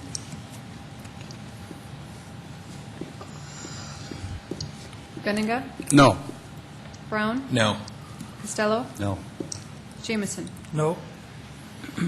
All members have voted. One was excused. We have, that motion failed. Next motion. The next amendment I have is Capital Improvement Plan Project Number 200064, Coon Park Golf Course Clubhouse Replacement, by deleting $23,200 in year 2011 and $144,900 in year 2012, totaling $168,100, CIP page 2-112. Is there a second? That motion dies for lack of a second. Next motion. The next amendment I have is Capital Improvement Plan Project Number 202064, Junior Football Complex, by moving $5,659,000 in year 2009 to year 2012, CIP page 2-114. Is there a second? That motion dies for lack of a second. Next motion. The next one is an amendment. I'd like to move Capital Improvement Plan Project Number 217064, Refrigerated Outdoor Ice System, by deleting $115,000 in year 2012 and $714,600 in year 2013, totaling $829,600. CIP page 2-117. Second that motion. That dies for lack of a second. Next motion. The next amendment I have is Capital Improvement Plan Project Number 215064, Van Epps Park MLK Historic Marker Master Plan, by deleting $10,000 in year 2009, CIP page 2-124. Is there a second? That dies for lack of a second. Next motion. The next amendment I have is Capital Improvement Plan Project Number 193064, Zoo Master Plan Improvements, by moving $2 million in year 2009 to year 2010, CIP page 2-125. Is there a second? That motion dies for lack of a second. Next motion. The next amendment I have is Capital Improvement Plan Project Number 035069, Washington Pavilion Building Improvements, by deleting $300,000 in year 2009 for windows. CIP page 2-145. Second that motion. That dies for a lack of a second. Next motion. The next amendment I have is Capital Improvement Plan Project Number 033069, Maintenance and Trash Compactor Room, by deleting $58,000 in year 2009, CIP page 2-146. Is there a second to that motion? Second, Anderson. Go ahead.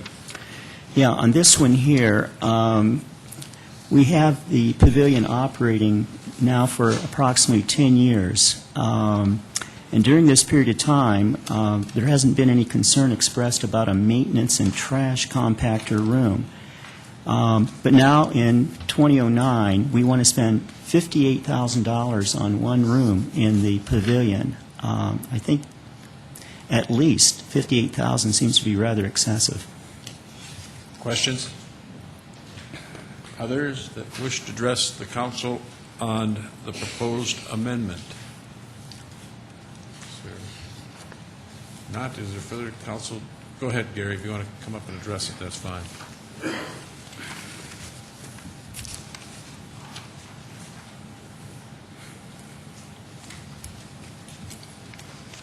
Good evening.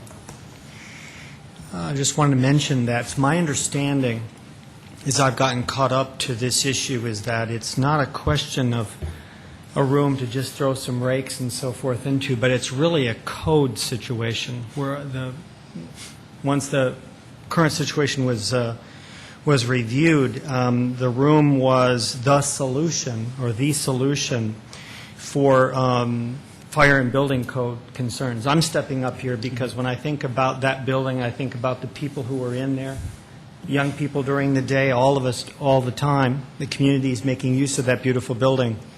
And one of the most important jobs that I have is to look out for people's safety. And so when an opportunity comes up to spend, I think, in the grand scheme of things, a very, very reasonable amount of money for concerns around building and code, I think it's the right and prudent thing to do. Thank you. Questions of Gary? Kenny? Gary, I guess my question is, also in here we have the Washington Pavilion Building Improvement Plan. We have a 5-year project cost of about $1.8 million. Why wasn't this included in that improvements? I guess I don't understand why they're separate. You have one thing here for $58,000, which I would consider in a part of the improvement of the pavilion, and then we have that separated. Also, how much of the pavilion is actually being utilized right now? Do we have empty rooms, or especially on the main level or in the basement? Is there a plan B if this project wasn't approved? Well, certainly there would be a plan B. I can't confess that I know offhand what that plan would be, but if the issue, in addition to code and safety, has to do with the proper maintenance of equipment, and I understand it's a place to keep things that otherwise would have to remain outdoors, we certainly would come up with something. I think this was the most cost-effective solution that was discovered in terms of the long-term, both in terms of safety and the care of those materials. But I'll confess to you, Councilman, I don't know historically why it was not included. I apologize. I don't know the answer to that. And I understand, you're pretty new to this. I don't know, Mike, would you have an idea on why it wasn't included?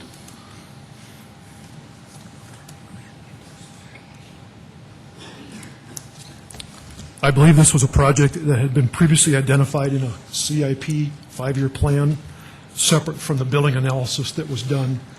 And as Gary indicated, that when you look at the project description and justification, right now the grounds maintenance equipment is stored in a mechanical room, which has been inspected by both the fire department and building services. And it's not a safe situation.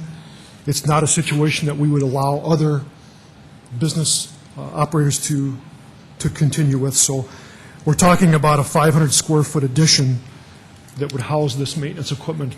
And so this is a project that was identified previously to the architect's analysis. And now we're trying to program it into the 2009 timeline so that we can address the code issues or the concerns from a safety standpoint. Further questions? Others who wish to address the council on the proposed amendment? We have an amendment before us made by Stagger, second by Anderson, to delete the maintenance trash compactor at the pavilion. Further comments on that motion? Seeing none. All in favor of the motion will vote yes. Those opposed will vote no. Councilmembers Knutson? No. Litz? No. Stakers? Yes. Anderson? Yes. Benninga? No. Brown? No. Costello? No. Jameson? No. All members present have voted. We've got the next amendment. Yeah, the next amendment I have, Mr. Mayor, is Capital Improvement Plan Project Number 054012, Arena Building Improvements, by deleting $188,000 in year 2009 for rigging/catwalks, CIP, page 2-7. Second? That dies for lack of a second. Next motion. And then the next amendment I have is other capital expenditures plan, tables, convention center, by moving $140,000 in year 2009 to year 2010, OSEP, page 3-26. Second? Second, Anderson. Go ahead. Yeah, the primary reason why I wanted this amendment is because, once again, we're dealing with year 2009, spending $140,000. We are, once again, uncertain about the economic conditions in 2009, so to play it safe, move it to 2010. Further questions of Councilmember Staggers on that? Other comments on this one? Go ahead. Do we have someone here from the convention center we can ask Right there. about? Scott's right there. Are these like replacement tables? What's the condition of the tables that we what have? we're finding right now, Council, Scott Kavanaugh of the Convention Center, what we're finding now is that there are tables normally replaced every 5 to 7 years. These have been in there about 10 years. Some of them are warped. They don't stay at the same height. We recently had an event, the American Guild of English Handbell Ringers. I have to remember how to say that, but they requested the tables not to be covered, and it was very embarrassing. The condition of the tables. You can get away with it when you cover them sometimes, but there are events when you don't cover them. The legs are different. We don't have all the same types of tables. We're doing a lot of improvements and trying to dress up the convention center, and this is one of the areas where we can. What we've done is the chairs need to be replaced as well. Those will be replaced in the following year, so we tried to separate those as to not hit everything at once in the same year. So if we move this back a year, then you're going to have the tables and the chairs and everything in 1 year where again, it's a decision that's up to you all, but those tables are ready to be replaced. Thank you. Further questions? Thanks, Scott. Others wish to address the council on the proposed amendment. We've got a motion been made by Steiger, second by Anderson, to move the tables from 09 to 10. All in favor of that motion will vote yes. Those opposed to the motion will vote no. Councilmembers Knutson? No. Litz? No. Stagers? Yes. Anderson? Benega? No. Brown? No. Costello? No. Jameson? No. That motion failed. Are there other motions? Not. A long time ago, we had a motion to approve and adopt the 2009 to 2013 capital program. That motion still stands. Mayor? Go ahead. I think there's one more. I think he had one more here. That's the next item. Okay. So we've got a motion made and seconded to adopt the resolution for the 2009-2013 capital program. Further discussion? Go ahead. Yes. I think it's important for people to be aware that what we're voting on tonight is really a plan. We're not voting to spend any money tonight. It's simply a plan.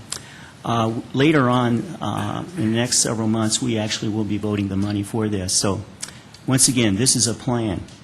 And this is a plan that I'm going to be voting against because I think that what's going on with this CIP plan from 2009 to 2013 is, first of all, we're spending a tremendous amount of money.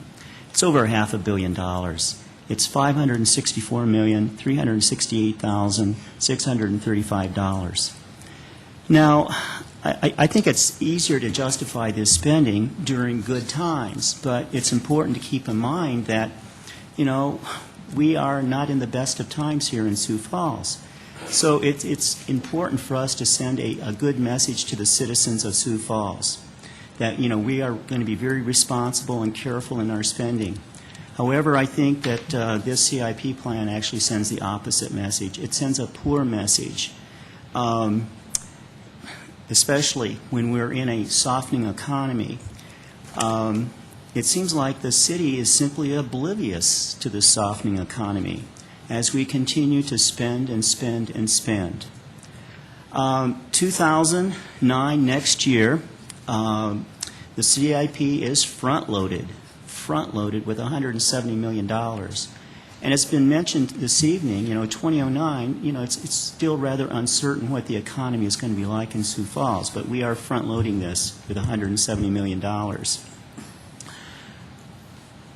2009 also, of course, is the last full year of the mayor's tenure in office. And so, you know, we are probably having a lot of departments, you know, thinking this would be a good time to get many of these projects done. before we have an election taking place in April of 2010. But even though that might be the case, the thinking for some of this, I think it's appropriate for us to really, once again, because of the softening economy, to take a look at all of this spending and be a little more critical in what we're spending our money on. Also, at the same time, as suggested with some of these amendments tonight, we could have spread some of this out to later years to make sure that our economy is going to be doing all right. So having said that, I guess I would encourage my colleagues on the council to think about what kind of message are we sending this evening here by voting for this plan of spending over $500 million, because I think with some of the amendments that have been offered tonight, some of these amendments are simply wants. This special interest group wants this, or this special interest group wants this. This CIP does not have just needs. Now, don't get me wrong, we do have many needs in this CIP program, but I dare say we have many, many wants. Further comments? Well, I agree with Councilor Staggers that this is just a plan, but it's a plan that has had incredible input. I mean, hundreds of hours by every department, by our city, and my goodness, the list of other needs is tremendous. I mean, this is merely the top of the list of what I think are necessary programs that need to be done. And I have just 21 months left on this city council, and I am going to continue to do everything I can to move this growing city forward. We're growing by 3,500 people a year approximately, and I never have phone calls from folks saying, Dee, could we not have a park in our neighborhood or whatever? I mean, people always want more, more, more, more, and I think we need to continue to move this great city forward with the well-thought-out CIP plans. Further comments? I just got to point out the obvious that, as the city spends this money, it's true, it's tax money, it gets spent, but it doesn't disappear into a black hole never to be seen again. It goes out into the community to buy groceries for families, for paychecks. It goes to insurance companies. It goes to gas stations. It goes to fuel. It goes to vehicles. It goes for many things. So, if maybe we could call it a stimulus check of sorts. But, I just think that a city is different than a business. Businesses and individuals need to save to get to prosperity. A city needs to invest the money that the taxpayers give it to get to prosperity. We invest to prosperity. We don't save to get there. Further comments? I talked earlier about what AARP magazine said about Sioux Falls and the investments it has made. Forbes magazine had a similar comment, top 20 places in America to raise a family. We rank right at the top. It ranked based on cost of living, graduation rate, standardized scores, home price, property tax rate as a percentage of median home price, percentage of the homes occupied by owner per capita, air quality, crime, and commute time. And said that we were among the best values.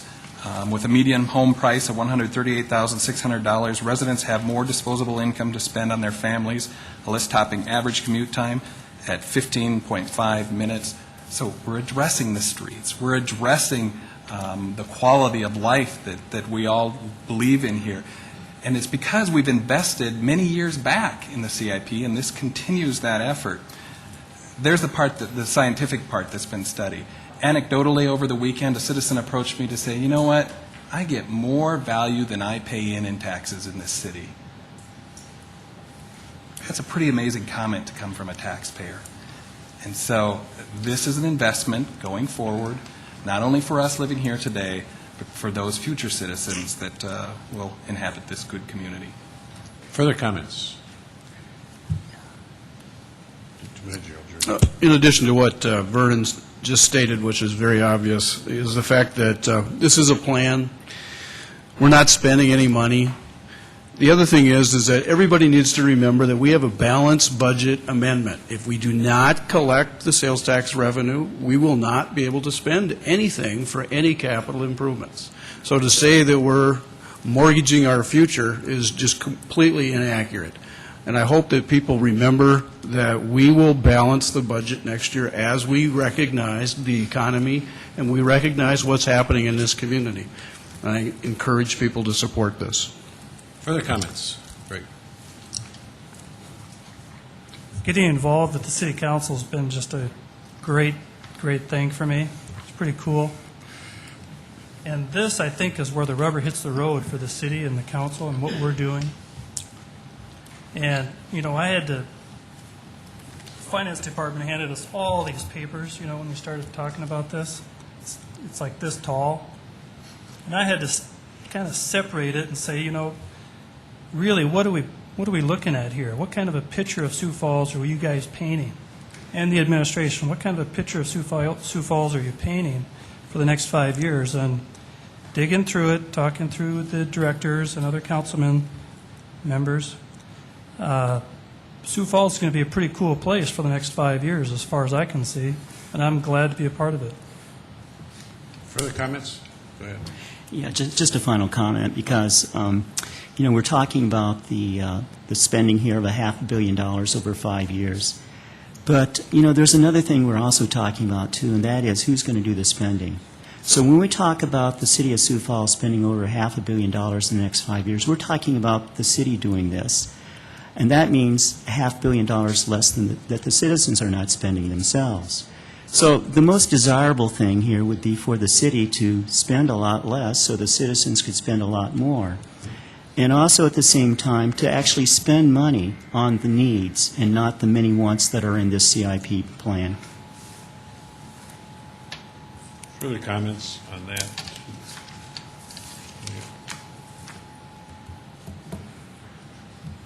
Not. We got a motion made by Litz and seconded by Knutson to adopt the 2009-2013 capital program. There's no further discussion. All in favor of adopting that program will vote yes. Those opposed vote no.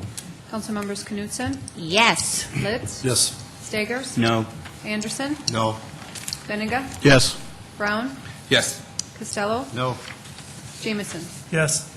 The program has been adopted. Was it 5-3? Item 14.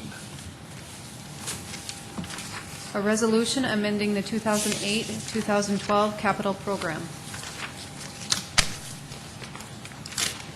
Gene Roanhorse, Director of Finance. This is a resolution that was reviewed at the council at the, I think it's July 30th, council informational meeting. It's a catch-up of several items that they've been reviewed with you. This also ties back to item 8 that you just passed the ordinance on to supplemental appropriation. Do you have any questions? Questions to Gene on item number 14. We also have most of the directors here that are impacted by this. Questions? Others who wish to address the council on item number 14. Is there a motion to approve? I so move. Knutson. Second, Costello. Costello seconds. Further comments on the motion? Go ahead. Yeah, Mr. Mayor, I have an amendment to this. Go ahead. I move capital improvement plan project number 010064, Falls Park Development Farmers Market Shelter, by deleting $279,300 in year 2008. Is there a second?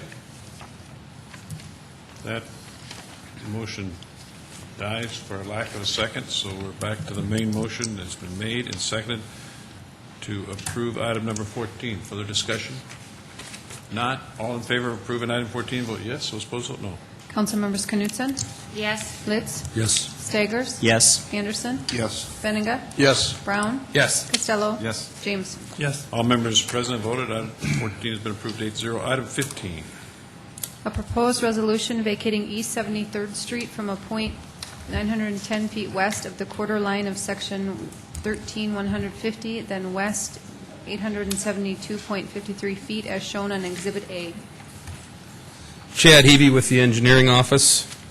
This portion of East 73rd Street is unimproved and is east of Cliff Avenue and south of the University of Sioux Falls Athletic Complex. The petition was submitted by Eric Willardson, representing the University of Sioux Falls. The university plans to place a soccer field in this location. The university owns all of the property fronting this right-of-way. The future 73rd Street will be realigned south of its current location. If the right-of-way is vacated, a portion of the utility easements will be maintained, and a portion will not be maintained. Questions of Chad on item number 15? Others that wish to address the council on item 15? Is there a motion to approve? Move to approve, Costello. Costello moves. Is there a second? Second, Brown. Brown seconds. Further comments? Oh, okay. You noted that council member Staggers.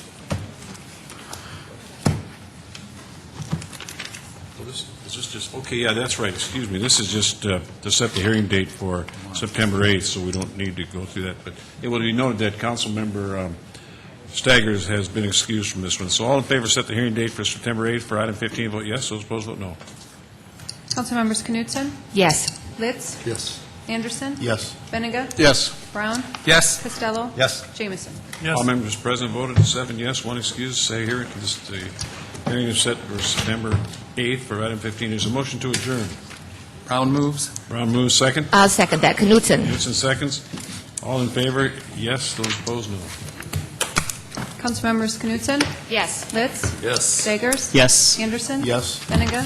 Yes. Brown? Yes. Costello? Yes. Jamison? Yes. We stand adjourned.